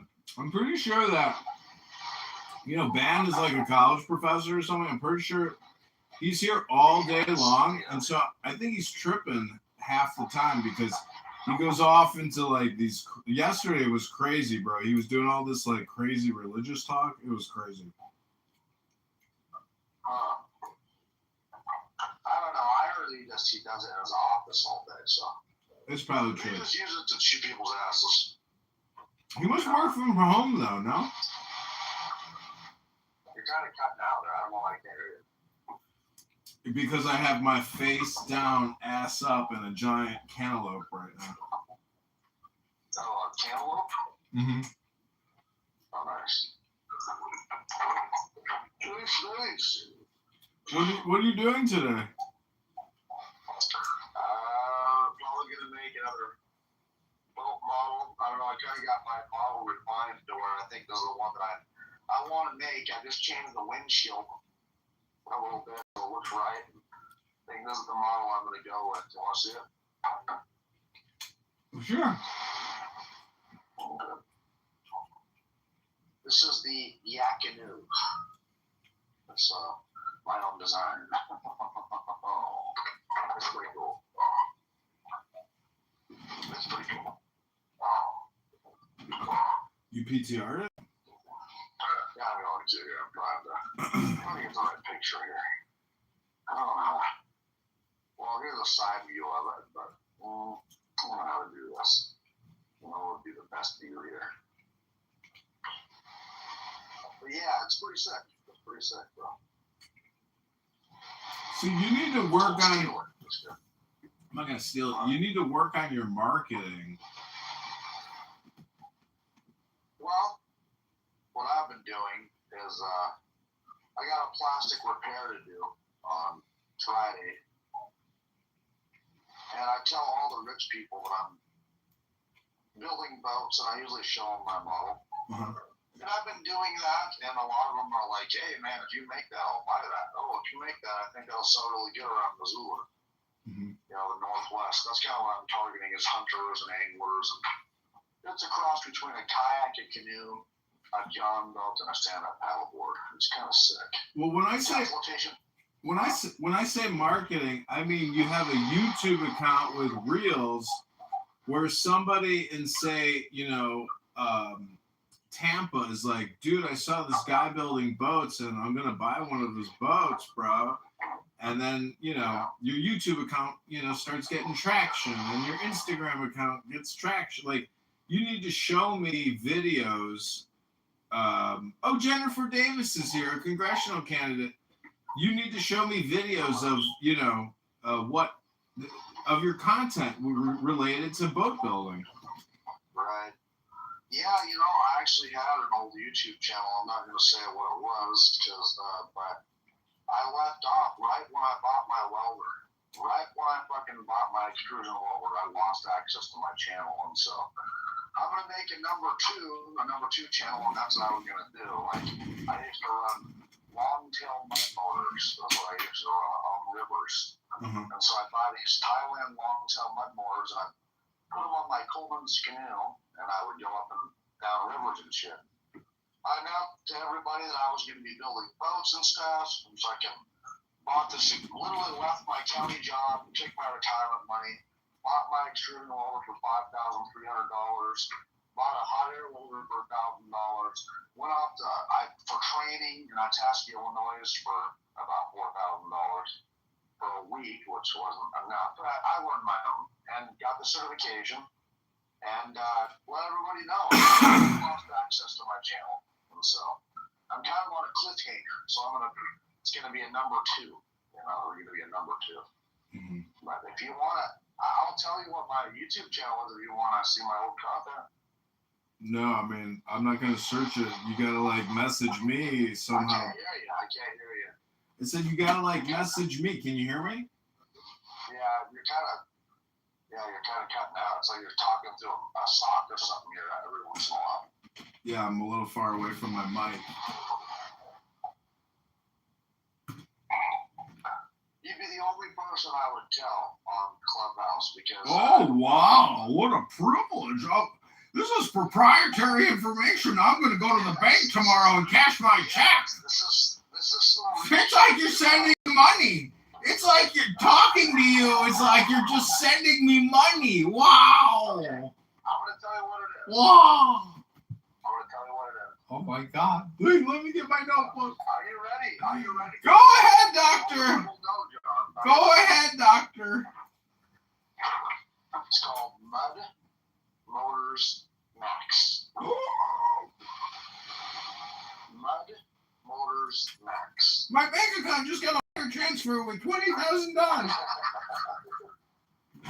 did it, bro. I'm going, oh, that's now. Don't ever tell nobody though, okay? Do me a favor. But yeah, that's what I do, bro. I run long tails and shit. And so building boats is my thing, you know? And so I've been building models, building some boats, but haven't sold any because you got to get a Coast Guard approval. You're getting a lot of trouble if you try to sell boats without that Coast Guard manufacturer identification key or horsepower capacity rating. $50,000 for every boat you sell. Civil lawsuits by the federal government for every boat. 50 grand down to 2. So there's no point in selling a boat without that. So yeah, that's kind of what I'm doing.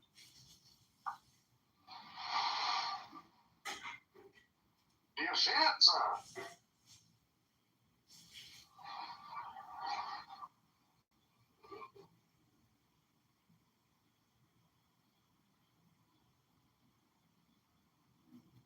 Max, M-A-X, by the way. But that's me.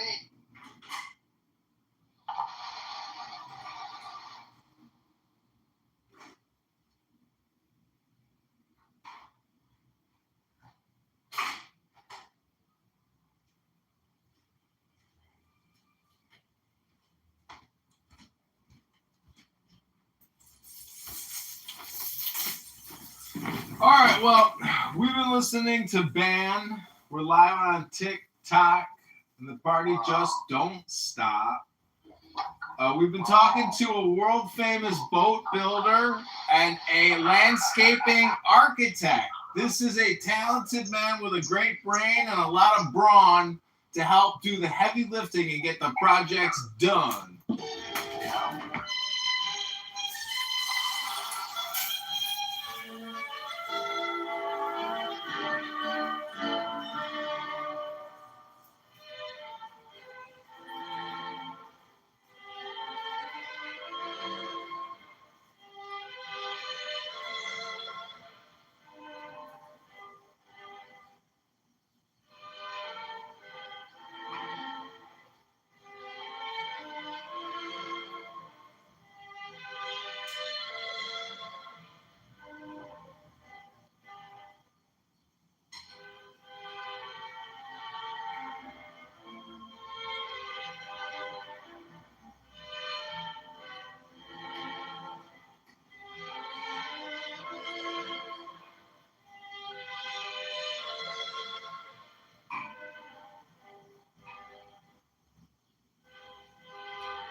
we have been listening to the world famous Wham! Wolf Gang! Amadeus! Mozart!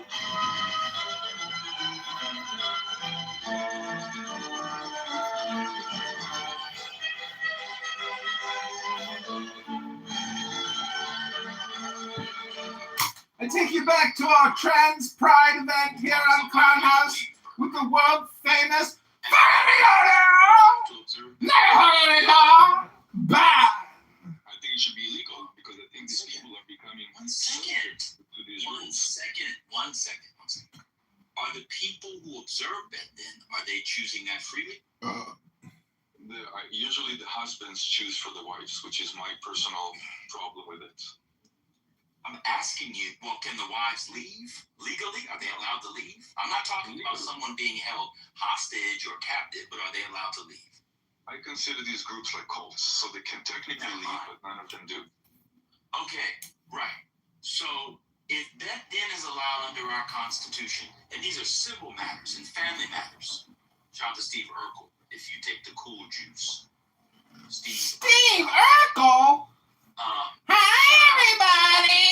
It's me, Steve! How did Steve Urkel introduce himself when we come over to their house? Community. And this is how they practice their religion. It's me, Steve Urkel! As long as it's not coercing people or abridging their rights, infringing and violating their rights. When people say Sharia law is coming, they're not talking about it like that thing. They're talking about it where me as a non-Muslim has to follow the rules. And you know that. Maybe you don't like America's freedom of religion. That'd be a different argument. Hello? Hello? You want to hear the answer? Yes, go ahead. There are two differences. Judaism and to some degree Christianity are not expansionists, so they don't try and force other groups to do what Christianity they're is doing. not expansionist. I cannot have this conversation. I cannot have this conversation. Are you familiar with the evangelical? Do you know what evangelicalism is? Do you understand the difference between Sharia that says that you can be killed if you're not Muslim versus Christianity? That's not legal in America. That's not being practiced in those communities. That's illegal. I agree it's illegal, but it is. Why don't you? Well, if I did, nobody would ever let me in. Homer, see ya.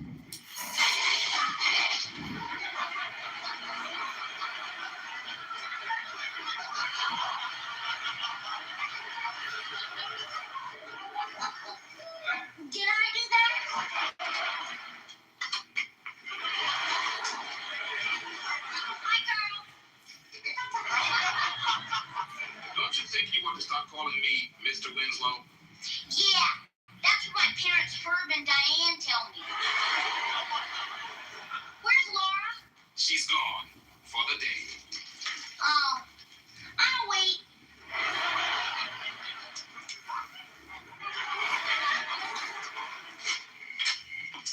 Hi, everybody. I could have sworn I locked that door. You did. I took the liberty of making my own key. Want to play some one-on-one? No, I don't. And why don't you stick to chess? Yeah, it's more your game. No, I've been practicing. Watch this.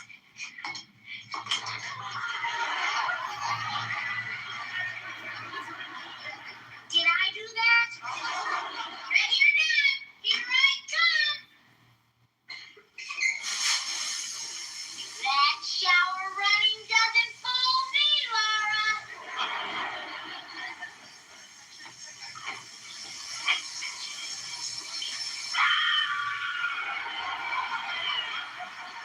Sorry, Rachel.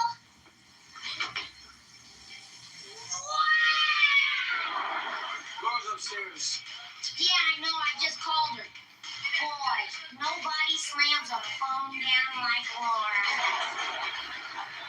Did I mention my dad knows Wayne Newton? That should go away. Get out of here, go.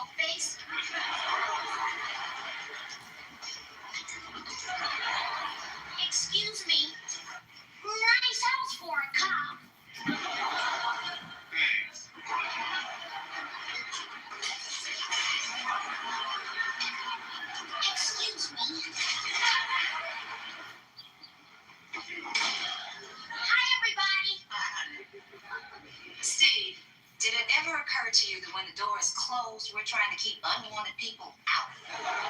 Well, I better lock it then.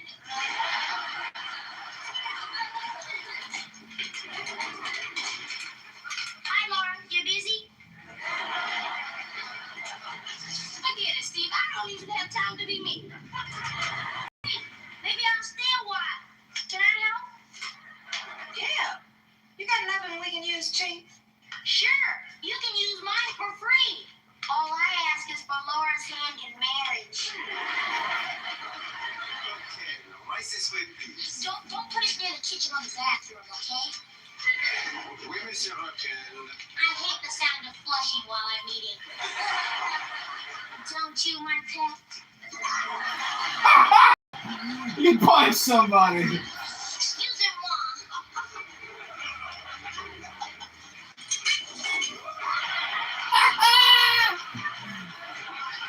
Basically, like slapstick or what?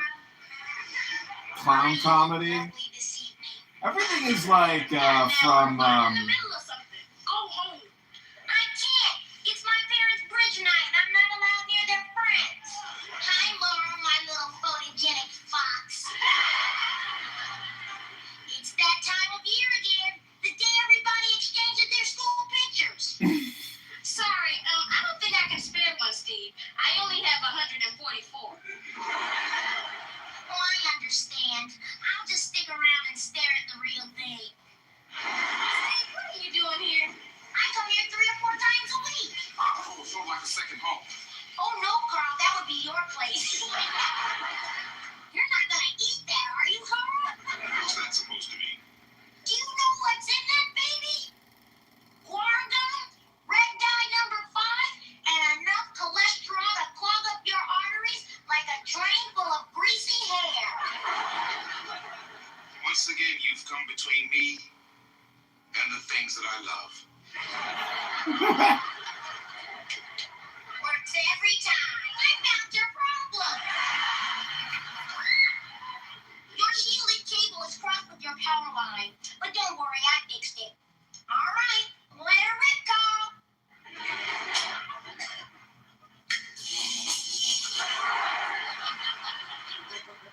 Did I do that? Did I do that? That was me. Hello? I guess it's Sharia law because the biggest issue that people have, they come to here when they try to If you were locked up at any is they go Illinois to the juvenile places and say, like Cook County, the Audie I home, want or like anywhere a else, pepperoni pizza. Oh, I can't get a pork pepperoni pizza. All the pepperoni is halal here. Well, we do have it if you ask for it. But yeah, and just like the rest of the Yemeni community is deep in Dearborn, it's a wonderful place to live. We have a microeconomy that survives more than the rest of Michigan, even during economic downfall. It's a great place to live. Crime rates are relatively low. Insurance rates are high, but that's Michigan. No, that's good. First, I thought that I had a wife now, and then no, you had a daughter now. Then back to Tom. Tom, what the hell are you saying? Please, Tom, no assumptions here, Habibi. Just wait. You're saying that law is being practiced, Sharia law is being practiced outside of Saudi Arabia, which is the core of Sharia, right? Just go and look at Saudi Arabia, Habib. You will see miracles. It's Europe. I mean, Europe is being preservative. They let women drive now. They even let women drive now. They're opening bar. I know. They're letting women drive. oh, Hey, they're already letting the women. more power to. You know what's Cristiano Ronaldo's wife is? What was her name? They are practicing anything but Sharia. How is it possible that in a like America, you're accusing the people of having their own secret communities? It's like you're watching a movie now.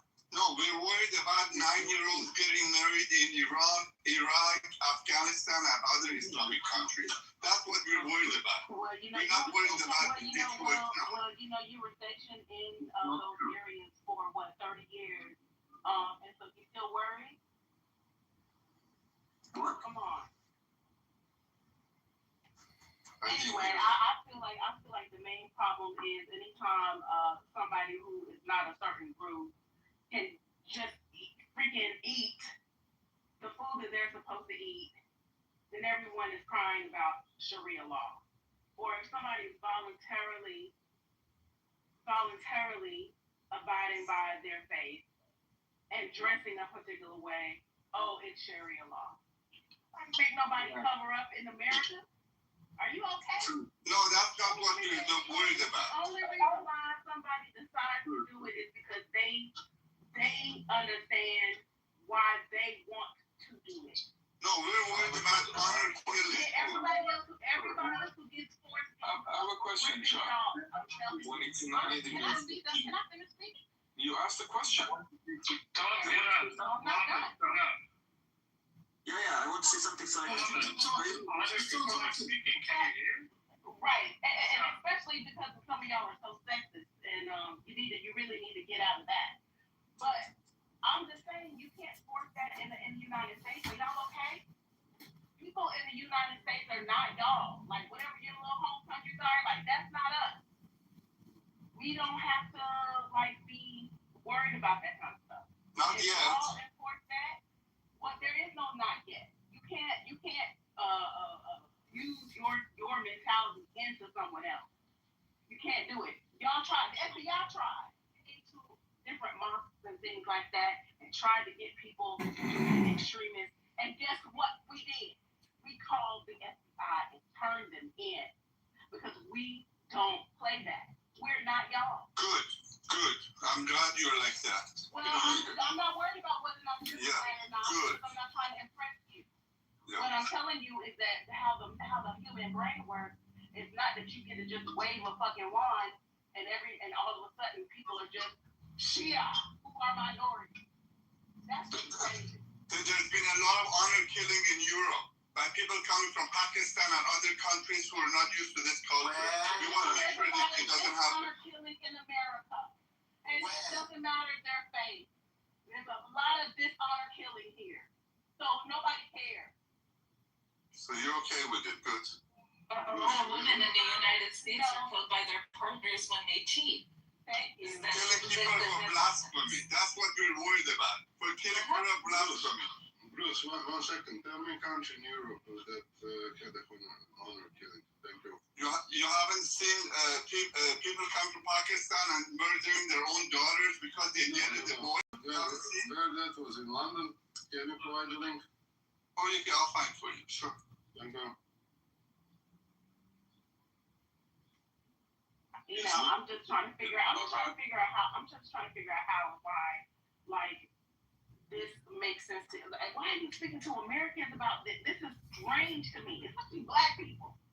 Trying to tell us about a religion, are you okay? You keep asking a question. Can I ask you a question? Under every religion, black people catch hell. Give a shit about your little quibbles and qualms. You didn't give a fuck until just like 2 hours ago. Charlie, you sound like a liberated. Okay, you sound like a liberated. Great. You sound like a liberated woman. How many women do you know? Care about what I said to you. Shut up for a second. You don't impress me. What the fuck, Why would you say shut up? Because she keeps talking over me and she keeps screaming at the phone. You keep talking over her. I don't care about your opinion. And I'm not trying to take up all the space on the stage, but I don't respect how you speak about what you're speaking about because you're going to demand that if someone speaks about your group, whatever group you belong to, that you're going to want them to exercise more caution and care than you are doing. And so that's the reason why I'm continuing to talk over you. Okay, so how many Muslim women do you know who cover their whole body, cover their whole face? You can only see a tiny slit of their eyes, 90-degree and sunny weather on a beach, And that's by choice. As a liberator women, tell me how many of those women, how many of these, well, let me guess, you are. She wears Do you support the IRGC? What's all these supports in your No, I don't. I don't know. You don't? I don't, but my cousin, she covers all the way up and she goes to the beach. And I have a friend that covers up as well. That's the thing. We have choice in America. We have choice. Choice. And she does it by choice. There is a choice. There's a choice. You want to cover, you cover. Yeah, she is. She doesn't have a choice. There you go. She doesn't No, have a she choice. does have a choice. Her husband is actually less religious than her. Okay, so a Her woman husband is less religious than her. She chooses. A woman chooses to cover her face, She does. everything on a Yes, black yes, veil. they do. Enlighten us. Enlighten us. They Why would you choose. do that? Because that's her belief. That's her belief. She believes this is how she wants to live her life. There's a Haredi community in Israel of about 1 million people. They dress just as religiously biased as Muslim women or men. They don't. But it's a Yes, problem. they do. By the way, yes, they do. And they do that by choice, and you know that. They don't cover their face, and I think that they're wrong just as much as the radical Muslims are wrong. So why don't you do Right, and so your male opinion about what women are wearing, we're supposed to all. And I think it's just as wrong, but you chose to criticize only Islam, and that's your reason. Because there are 2 billion of them. Because there's 2 billion of them. It's not a joke. 15 million do not have as much effect as 2 billion You people. can be as scared as you want to, but you're just projecting. You people who think like You are people! feeling that you are being jailed out of what women are displaying because they cover themselves. And so instead of admitting that you dislike your entitlement to see Muslim women's bodies who want to cover up or women's bodies who want to cover it up, instead of that, you project onto them what you feel, which is. As an Iranian, I have seen what happened to us. Miss, I don't care. as an Iranian, I've seen people getting murdered for showing a little bit of their hair. What are you talking about? Religious trauma that you have to deal with. It's not my religious trauma. It is the culture of Islam. Can I tell you something? There's a campaign that was running in Israel about 6 months ago with the title, "You are more pretty when you're modest." I have videos of Haredi Jews ripping up banners from our school like bus ads off the bus because they have a face of a woman, not even a body or anything. So before you go criticize others, how about you start by cleaning up our own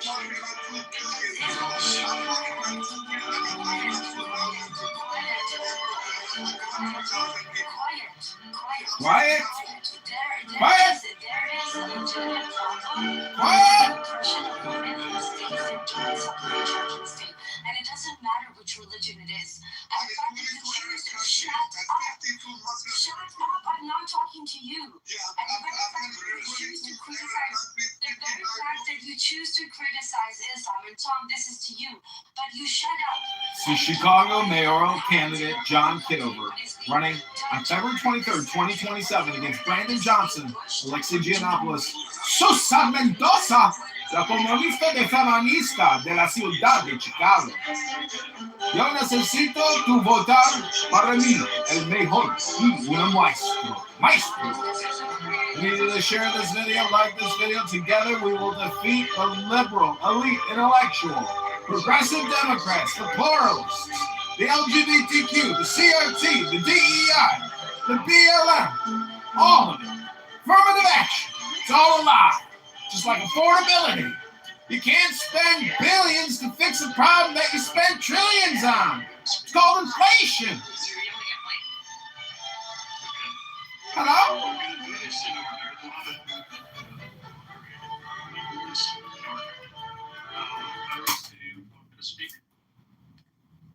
Hello?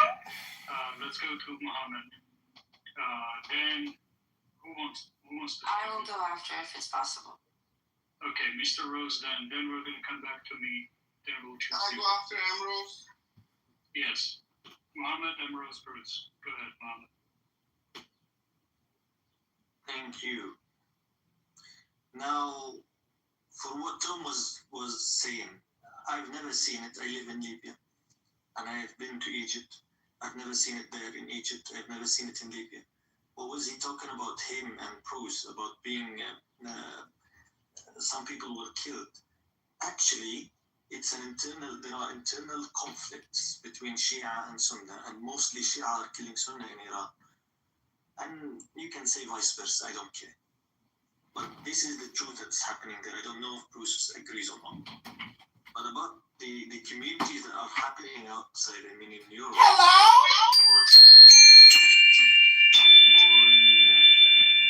in the United States or in the United Kingdom. Tom, you're totally wrong.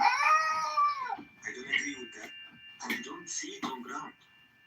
Pam said I've never seen it. Fairuz is there, she said I've never seen it.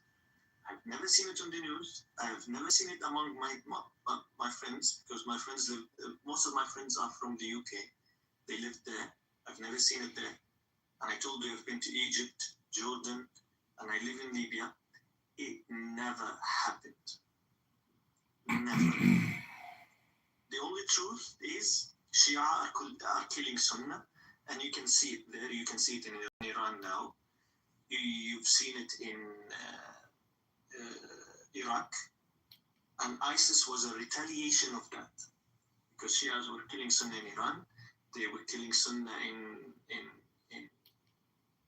Lebanon, in Syria, and as a result, Sunnah has to retaliate. That's why this has been invented, and most of Lebanon were impatient of that. Thank you. You can. Yeah, I'm from Lebanon. I'm sorry. And Rose, then you can go, Sheikh. Well, Sheikh, if you want to respond to the sectarian comments, then I'm happy to do that.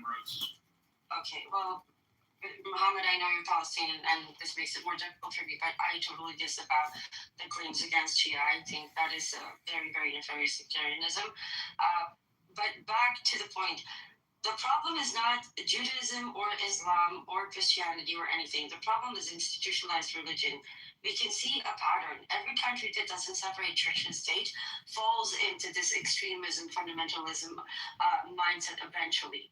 So this is the problem, because you can't actively go and say, we're here to liberate women, women's rights, women are being oppressed, when your own faith and your own country doesn't separate church and state and requires a rabbi to approve an abortion for any female, or any other multiple examples that I can use here that makes Jewish women being treated like a walking uterus, where we're being imposed into IVF treatments till way past 40, where it's actually dangerous, but they don't care. They will pay for it as long as you keep surface contact, and that's where the exchange takes place at the contact line between two surfaces, the surface of gas and the surface of water. And so the more of those you have, the more filtering you have. The smaller your bubbles are, the more filtering you get. So it's time for a percolator. It's time for a percolator. It's time for a percolator. It's time for a percolator. It's time for a percolator. Thank you very much. Dude, whenever he kept saying the percolator, I kept thinking of that. The Christian pastor. First they came for the socialists, I did not speak up. When they came for the socialists, I didn't speak up. Well, why would I? Hate is hate. First they came for the socialists, then they came for the communists, then they came for the liberal, progressive, pluralist Democrats, then they came for me. Did I do that? We are the Nazis. What the fuck? Did I do that? For you to go and criticize another faith when you're So, under any circumstance. this mentally ill, deranged bitch in Israel, Rose, many of her videos that I've made of her and I've filmed her actually get taken down by YouTube, especially TikTok, but even YouTube. I've had like 5 of her rants get deleted because she's saying such egregious, hyperbolic shit. She's very unique in the way that she communicates. It's called the highly annoying, extremely annoying person communication. She goes on and on and on forever. Hello? I didn't speak when you spoke. I didn't speak when you spoke. Thank you.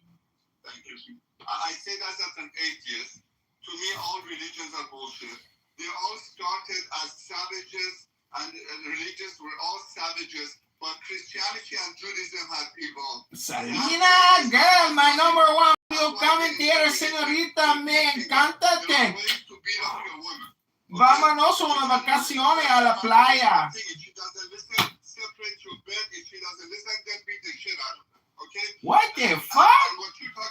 YouTube, you gotta know that this is not literal. This is a debate. No one is calling for harm. I've done all the training, YouTube. I am a journalist. This is Chicago News Incorporated, and I'm giving context to this conversation. We are listening to a debate on an app called Clown House between Palavists, Muslim Shariaists, and elite liberal intellectual pedo-LGBTQ BLM progressive pluralist Democrats. Hello? They're flooding Europe, they're flooding all over, and they're bringing with them their culture. You may be okay with their culture. A lot of Europeans are not okay with their culture. They don't like the way they treat their women. They don't like when they go after 9-year-old, 10-year-old. Women are just walking uteruses, according to Ambrose. They bring it to Europe, and you're saying Hello? creating all of that because of one ad you saw on the wall that says dressing models is bad. This message is brought to you by the campaign to elect John Kitover to the Chicago mayoralship in 2027. Go to ChicagoMayorVote.com right now to sign the petition to get John Kitover on the ballot. We need your signature and we need your vote. Go to ChicagoMayorVote.com. The prior speakers tried to frame up Shias as... What do you look like, Selena Girl 69? Are you really a girl? I don't know. Can you message me on Instagram, John Kitover? Hello? Having lived in Lebanon, I'll believe it when I see it, Selena Girl. Deeply involved in all the communities there. Sunni Christian.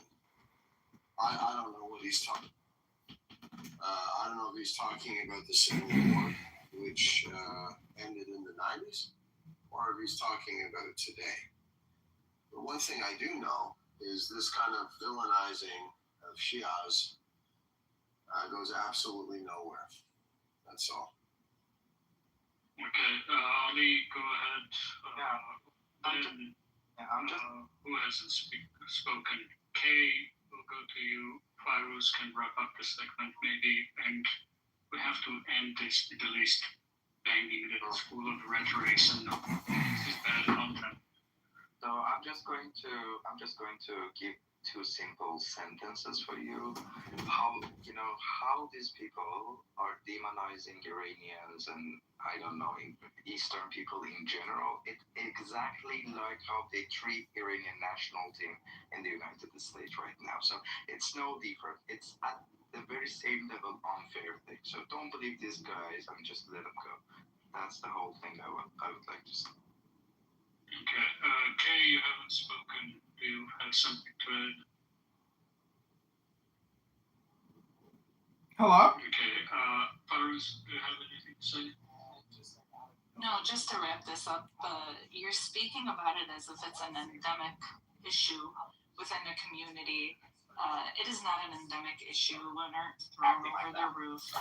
Happy Pride, boys! I'm going to the Pride Fest today. See you all at the Pride Parade. I'm going to be on a float from the ocean of Chicago. Hello?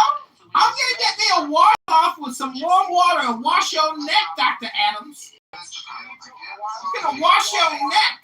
You need to wash your balls. I'm going to wash your neck first. Hello? Hello? You ain't a mod. You ain't a mod, and it's Pride. And I'm going to be prideful. I'm going to have some fun on a float in the sun. Tehran has surged oil, and this is part of the article, has surged oil into international markets since the agreement came into force last week, exporting more than 40 million barrels, much more of its crude than had built up in storage during the U.S. blockade, according to tankertrackers.com, a maritime tracking firm. Once Iranians' exports recover and stabilize, Tehran is expected to export 1.6 to 1.7 million barrels per day in the coming weeks, according to Gregory Brew and Iran Chicago Mayor analysts like the Ratio Group. The export rate would mean some 8 or 9 billion revenue over the next 2 months.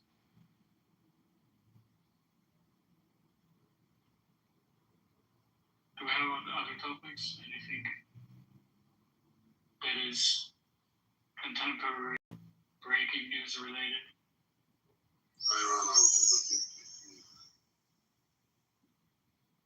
I think people want a Middle East bang. I tried to stop it before. Okay, somebody do the moderation. I can do it. No, I can't do it. They need to. I can't do it. These people need to get their yayas out because this is where they come to fight.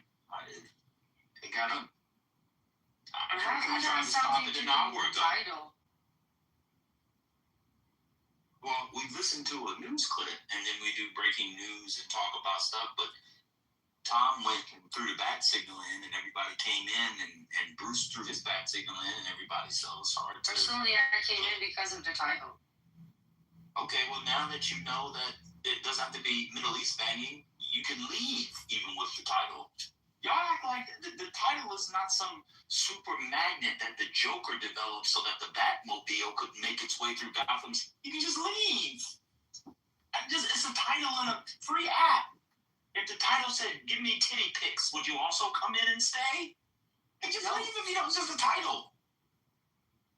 You can't blame us for assuming that this is the subject of the conversation. Well, it also says meet the press. So we were talking about stuff that meet the press as well. Do you want to talk about that? The DSA wins in New York and losses in Utah and Colorado? You can talk about whatever you want. I'm just saying, if you don't want to talk about the Middle East, it might be a good idea to change the title. We don't want to Middle East bang. They were banging with their gang. They were outside with the deuce, the 6 to 8 to 9, never on the deuce. They were banging outside with their gang. You wanted them to be gang bangers. Igor, get your friend before she gets found out in the hallway. It's insane. I'm outside of her. She's annoying as hell. Go open your own room where you can gang and bang. But we don't want to hear that all day. If Igor doesn't save you, no one else will. And you will be out. Nobody's there banging. All this already community here is already. We don't care. I don't care. In fact, do you want to talk about the tent of meeting? You want to talk about the book of Numbers? You want to talk about spreading the ram's blood on the tent of meeting? We can talk about the tent of meeting. You want to talk about the tabernacle? You want to talk about the Ark of the Covenant and the mercy seat? I love the mercy seat. Why don't we talk about the gold serpent on the rod? Let's talk about Balaam's donkey. How come we got a talking donkey? How come we went from a serpent from the first talking animal, and the second one is a donkey in Numbers 22? Let's talk about that. Y'all talk about Jews all the time, and the Hebrews. Let's talk about some real text. Can we talk about body fat whenever there's space for that? Come on, man. We don't want to hear banging. If y'all want to bang, go open your own room. There was that boy's name, Amir. Go bang in Amir's room. I figured y'all would be tired of the banging, both online and in real life. I'm going to be honest with y'all. Hope the Middle East collectively. I hope Kitover, you recording? Yeah, we're recording. By the way, it falls off the flat Earth. Flat Earth. I wish Trump had not gotten us away from green energy. I wish we were totally green energy, and the Middle East would fall off because the Earth is flat. That there would be some sort of tectonic movement, right? And the plate shook. Remember how the ground shook in Genesis? In the Torah, Promised Land. Remember when, you remember, Emerald, since you were talking about the Jews, let's talk about the Hebrews. Let's talk about Hebrews and Israelites. Remember when Moses sent out the 12 spies? And none of them said, oh, we shouldn't go over there and leave that shit alone. But Joshua, who of course Moses changed his name from Moshe, nobody was talking about that in the discussion. And Caleb said, hey, we can do it. I'll be honest with you. I wish Moses had followed the 10 instead of the 2. Look at that, 10 and 2. Where are your hands when you drive? On 10 and 2. Why? That's a direction in which you're going. That's a numerological, symbolic that I read from the Zohar. And then 2, y'all not ready for that. You're reading Zohar? Let's talk about that. Tired of hearing you people bang.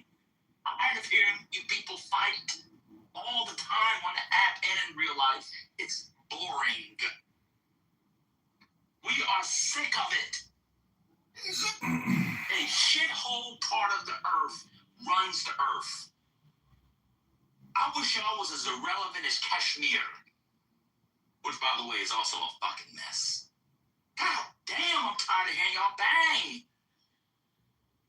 Fall off the earth. Kitover, I hope you're getting it all. Getting it. We're getting it.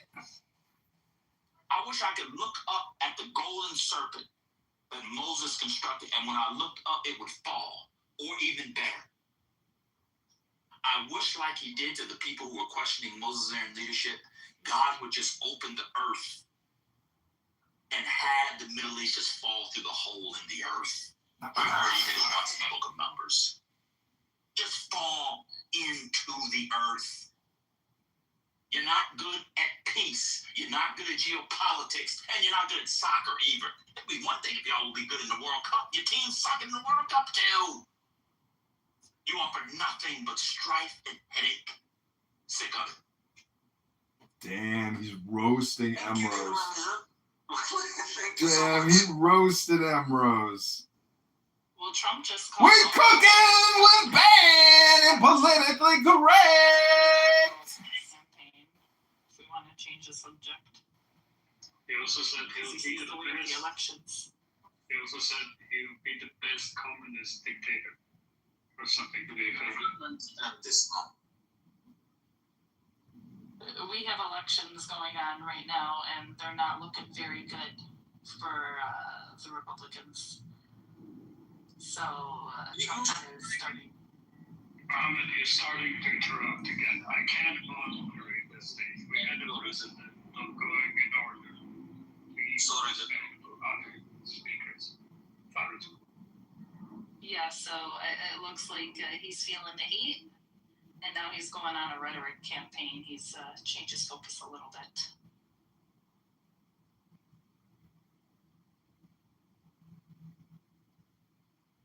So let's talk about this stuff, because this is very consequential for those of us living in the United States as well. Other than geopolitics, and he's scared. I think this signals to us he's we know he shits his pants, but Trump is shitting his pants. And why? You heard it here first, ladies and gentlemen. Trump is shitting his pants.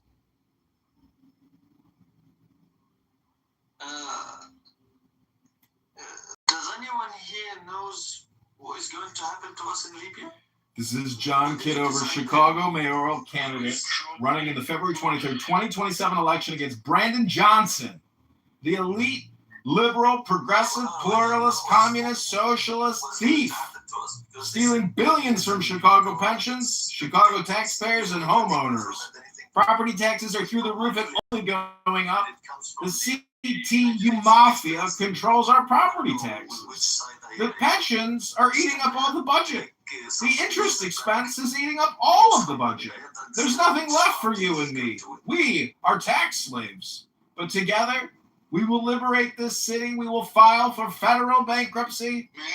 We will rip out all the concrete bike lanes and bump outs and sue the Abu Dhabi Investment Authority for fraud.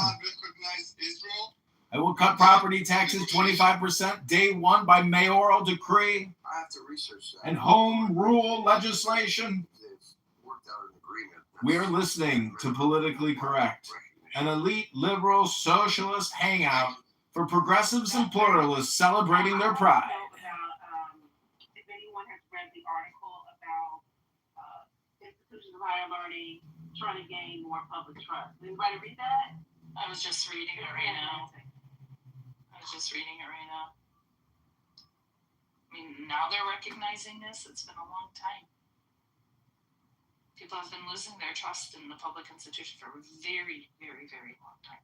Let me also say, as an addendum to my rant, because I left it out and it just dawned on me. Many of you don't believe in God. You don't believe in karma. I say justice. But I'm telling you what I'm telling you, and I know because I've thought on it and meditated on it. And I ritually purified myself. He has ritually purified himself. He is cleansed. What I'm about to tell you. He is clean. He is ritually purified.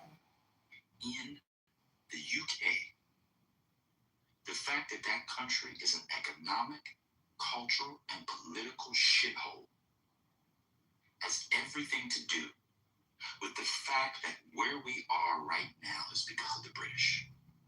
The British. No, we're here because of the French, not the British. The source. It's a common misconception amongst the elite, liberal, intellectual, LGBTQ, DEI, CRT, BLM, And you couldn't take it. pluralists, socialists, and communists. This is exactly what's happening to the British right now.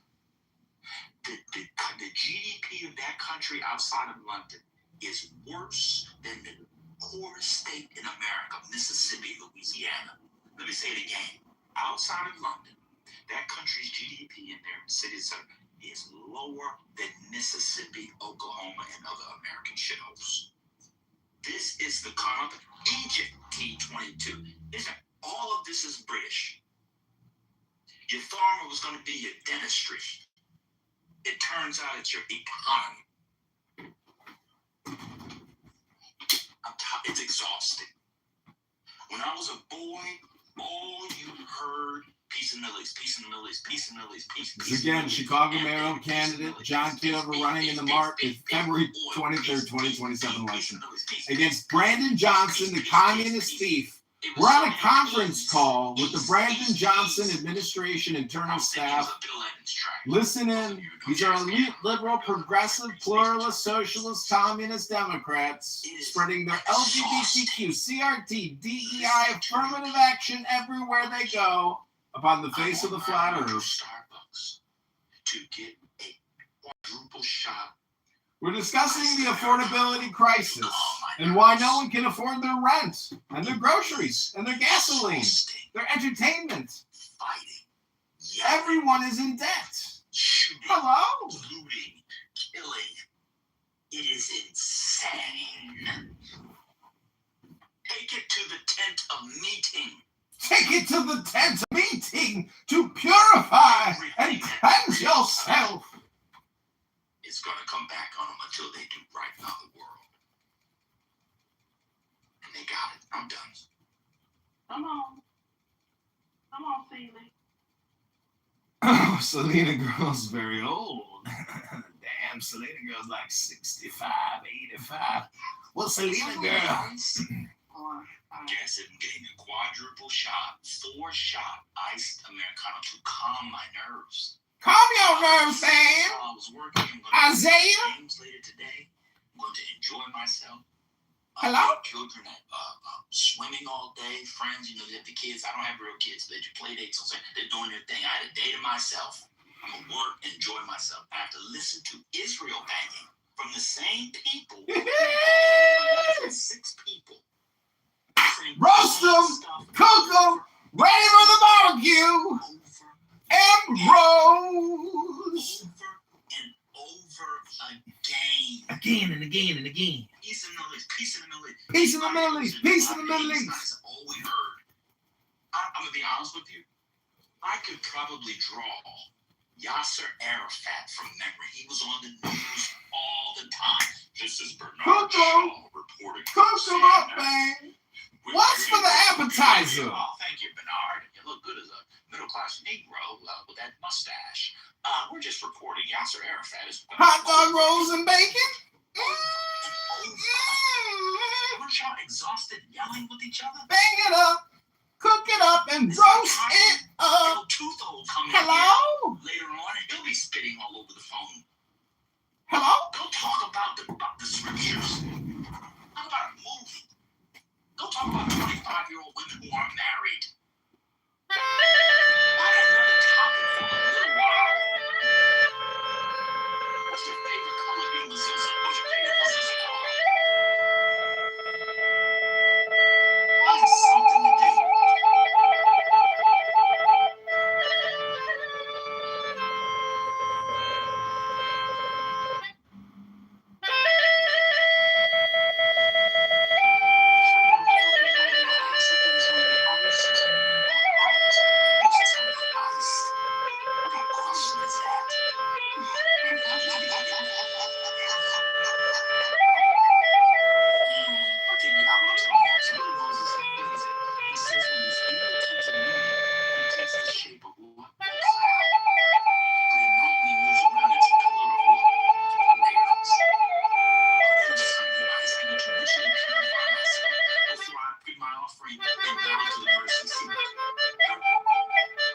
He's going to the nurse's seat, but he gotta get purified now.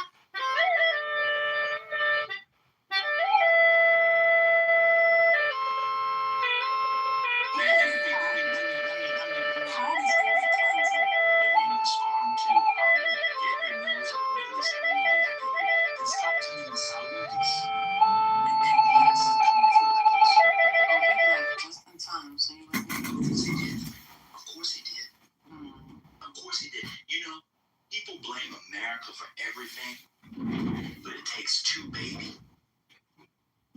It takes two, baby. It takes two. It takes two, baby. It takes two, baby. To get out of it, you could just say, you know what, hello? Hello? Say, bitches on my own phone. Hello?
The world famous Chicago Ducket Boys.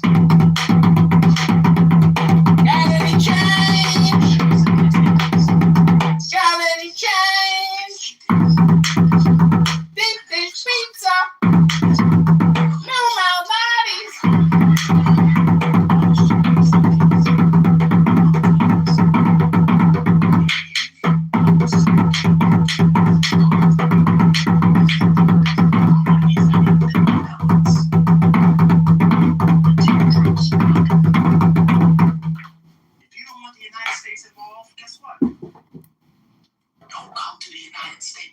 Hello? Stop trying to have golf tournaments. We're going to do LIV over here.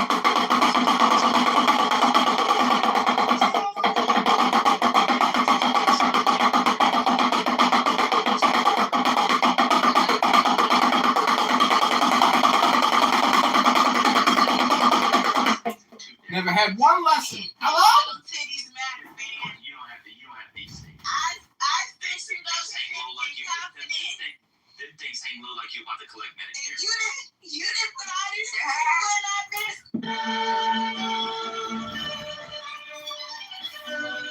This is Chicago mayoral candidate John Kitover running for the Chicago mayoral candidacy, the presumptive candidate. Go to ChicagoMayorVote.com for more entertaining content to liberate the city of Chicago from never-ending property taxes, pension debt, interest expenses, and CRT-BLM LGBTQ spending by Brandon Johnson, who is stripping the city of billions of dollars and exchanging the liability onto the taxpayer.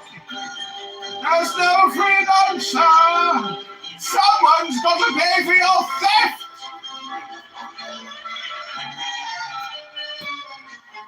Hello? Hello? Hey, with all jokes aside, am I the only one that's exhausted by this? It's been my whole life. No, It's tiring. absolutely not. Son, done. We've been going through it. All of us.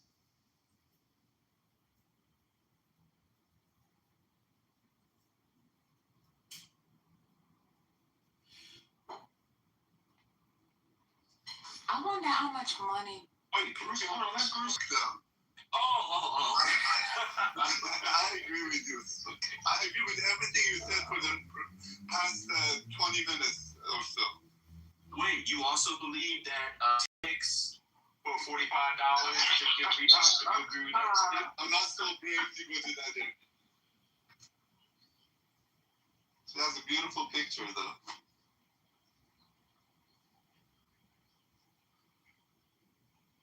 Very sad, this subject. But my issue is like now the other men not gonna want to pay for the titty pic because you kind of like slandered the titty pic. So you really kind of like fucking up the church's money. Welcome back. This is Chicago mayoral candidate, the presumptive mayor of Chicago. Go to ChicagoMayorVote.com right now. Like this video. Recycle, repeat, repost, Instagram this video, comment, and send it to people. Hello? We're listening to the world famous, politically correct, the property of Patty. All I know is she don't fit in whatever category you just provided. Hello? I don't know. Did he ask you for a refund? So you say the ticket was cheaper than what he asked for?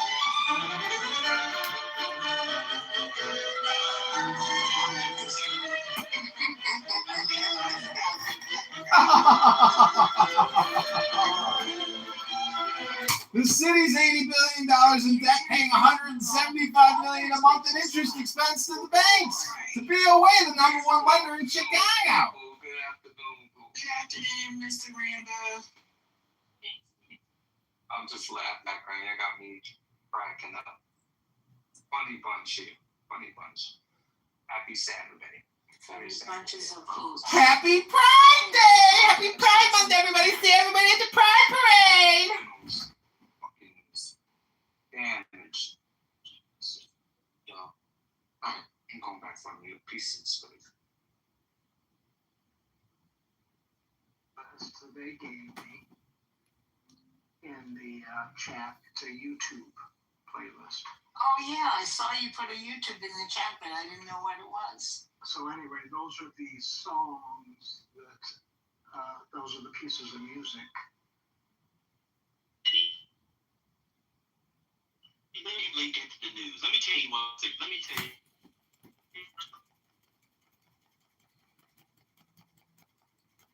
Hello? Hello? All right, this is John Kitover. I want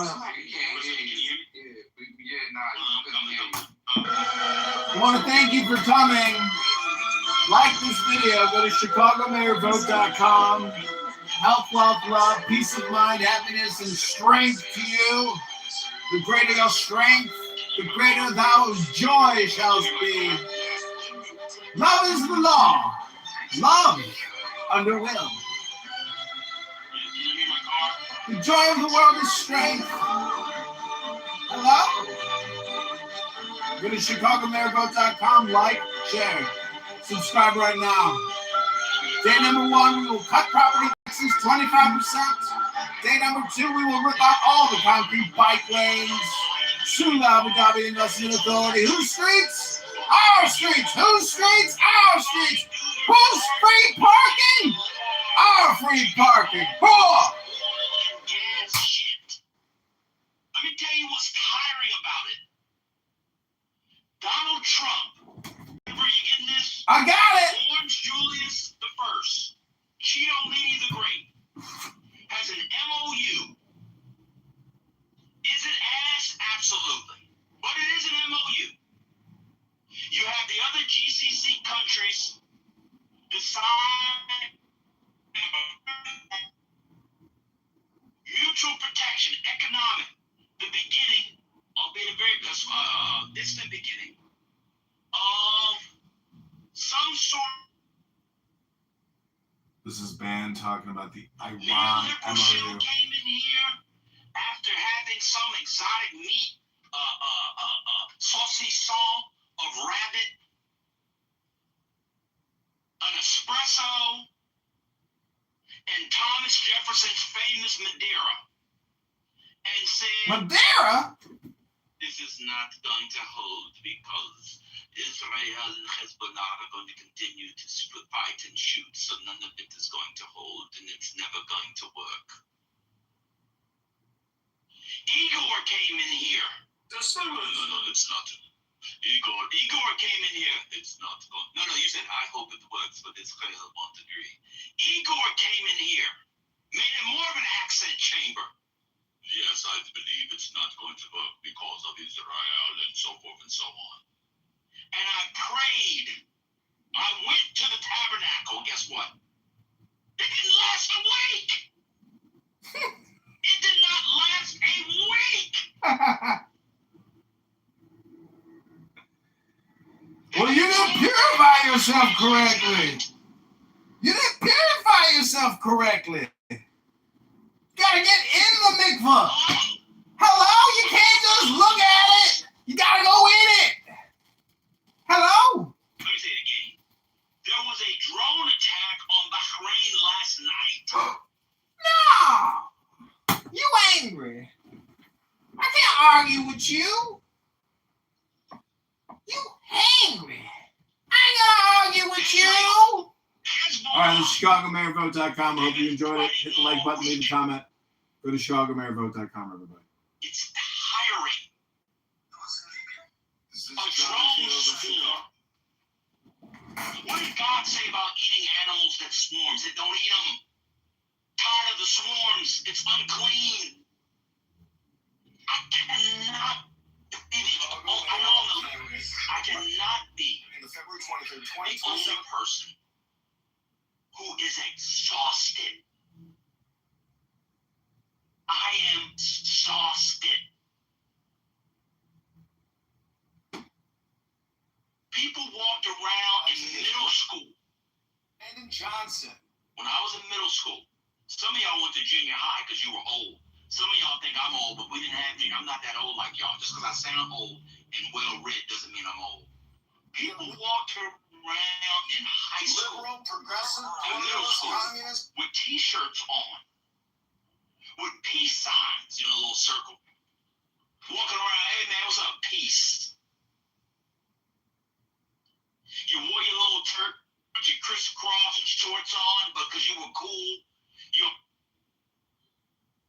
a fool. Peace, peace. Everybody was talking about the Middle East. George W. Bush comes in. They tried to kill his daddy. He gets the black man, the Indian man, the Jamaican man, all the power of the lies. You're a fucking pottery barn policy.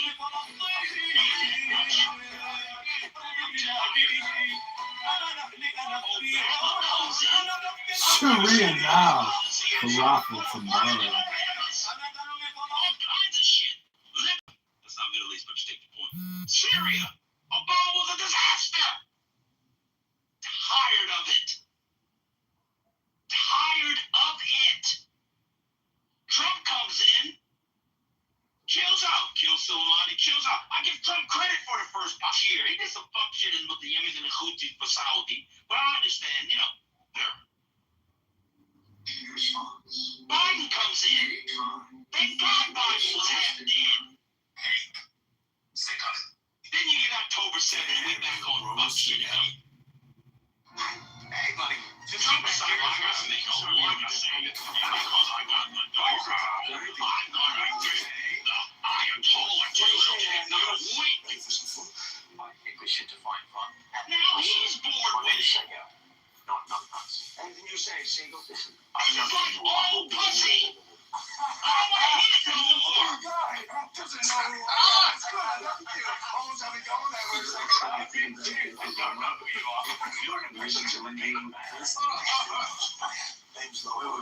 When he was president, most of the Muslims said, "Oh, why is he doing that?"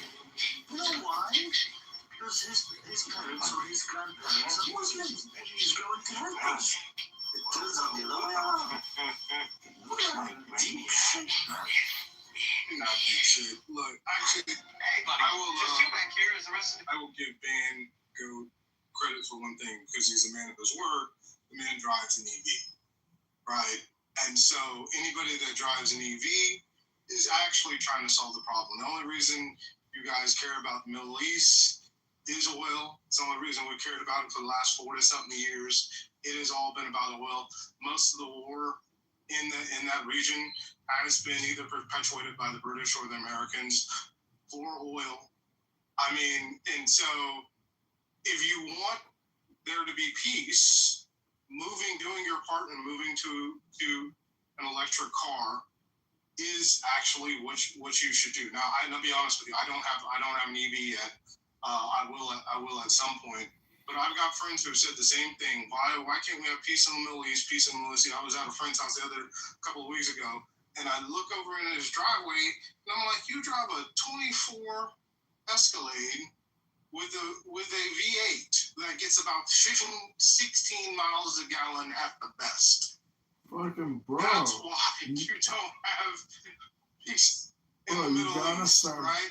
So I actually give you props for it, man, and anybody else. And we really should give props to China, because if China had not moved its populace off of gas at such a high rate with the hybrids and the BEV, those are battery operated vehicles, as they have, oil would probably be $120 a barrel right now, but it's only 70. I'll land right there.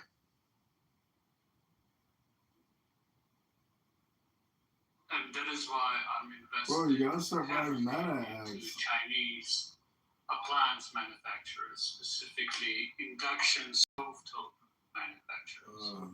The angel of God. Yes, if people don't.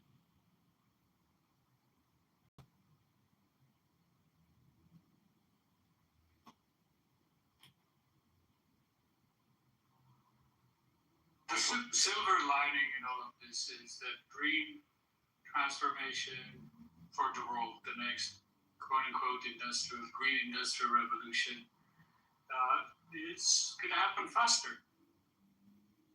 It's happening right now. It's happening faster than expected. China's conversion has been phenomenal, but now you're starting to see it in Texas and other places in the U.S. Washington, the state of Washington, our renewable energy, even with the rollbacks of some subsidies from the government under the Trump administration, it's because it's cheaper to create renewable energy than it is to create fossil fuel. We've had massive advances in solar. Elon Musk is big on solar, and I'm now starting to come along with it. I'm starting to see that. But as the battery storage of this energy improves, we'll be able to improve our grid. You're also Ford is also moving into some of this technology with storing it for data centers and such. So I think we're going to accelerate a lot faster on the renewable energy sector than anybody thought previously. I mean, the U.S. imports relatively little oil from that region. That's not always been true, but it's been more and more true. And the major importer of oil from that part of the world is actually China and the rest of Asia. I think a large part of what this conflict is about is trade routes, right? Navigable waterways, stuff like that.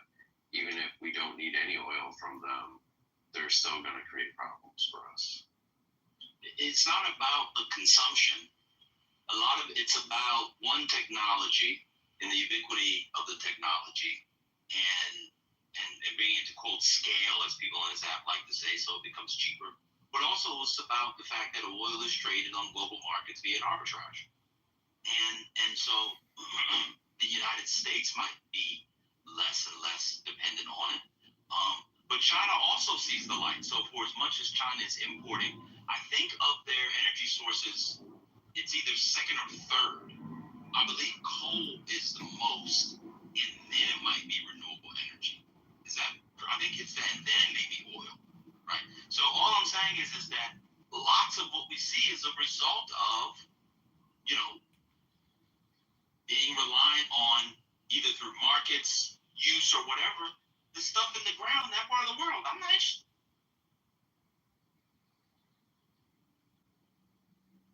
Well, it's still going to be a trade route, right?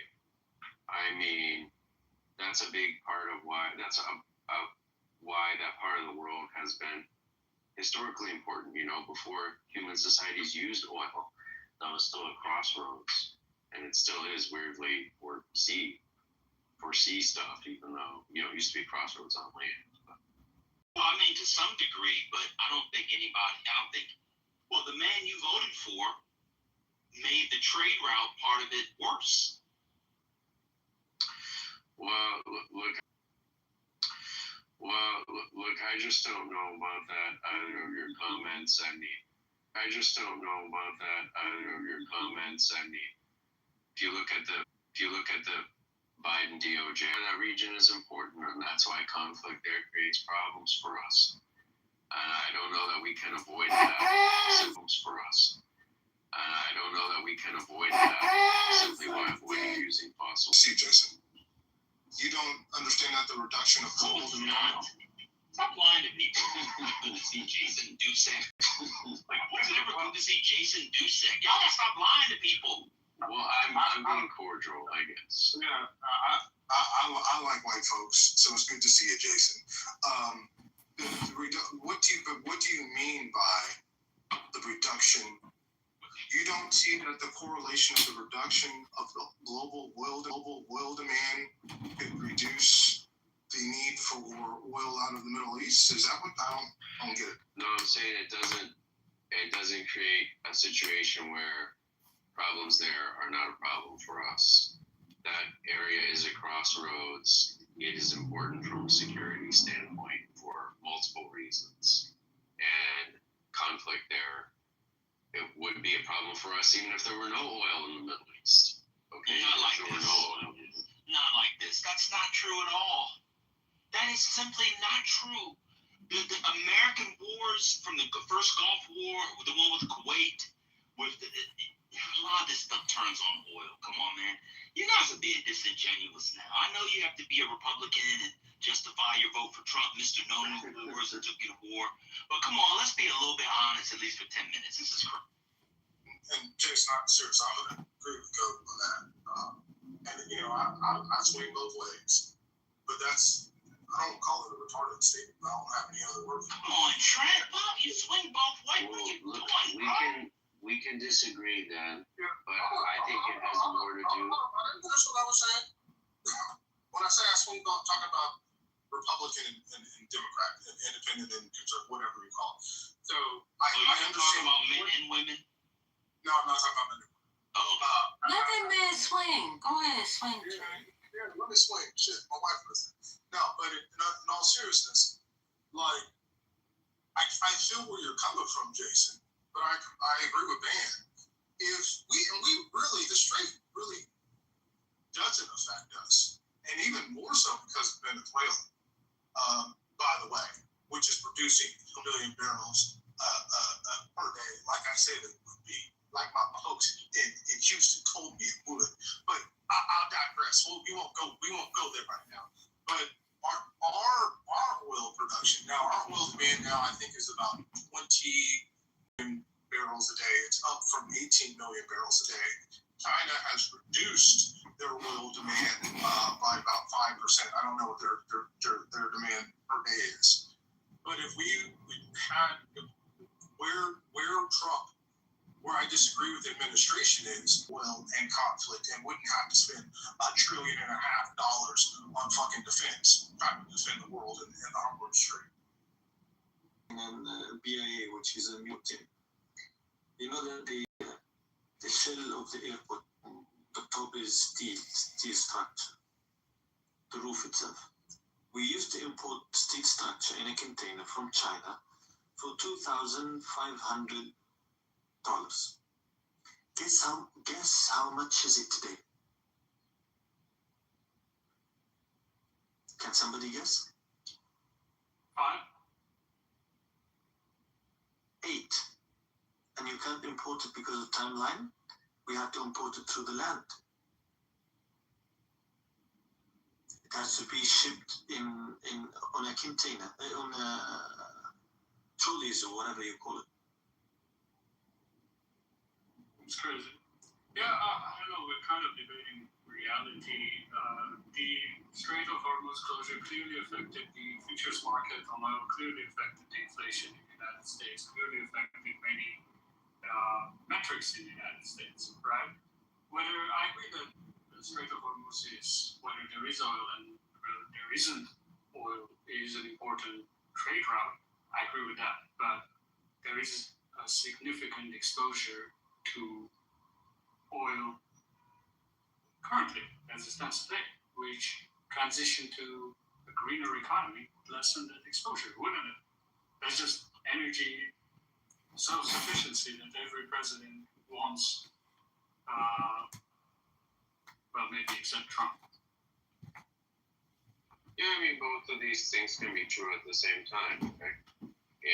We could have greater energy self-sufficiency, and the Strait of Hormuz would still be a problem for us. You know, What is happening? Okay, so is greater energy self-sufficiency through transition to green technologies good?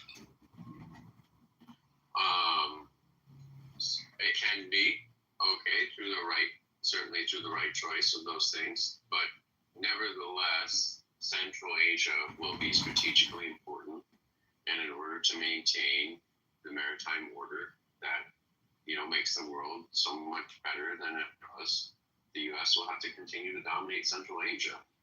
Well, not according to the Trump's own administration, which before the start of the Iran war released national security policy paper that said that they should transition back to, hemispheric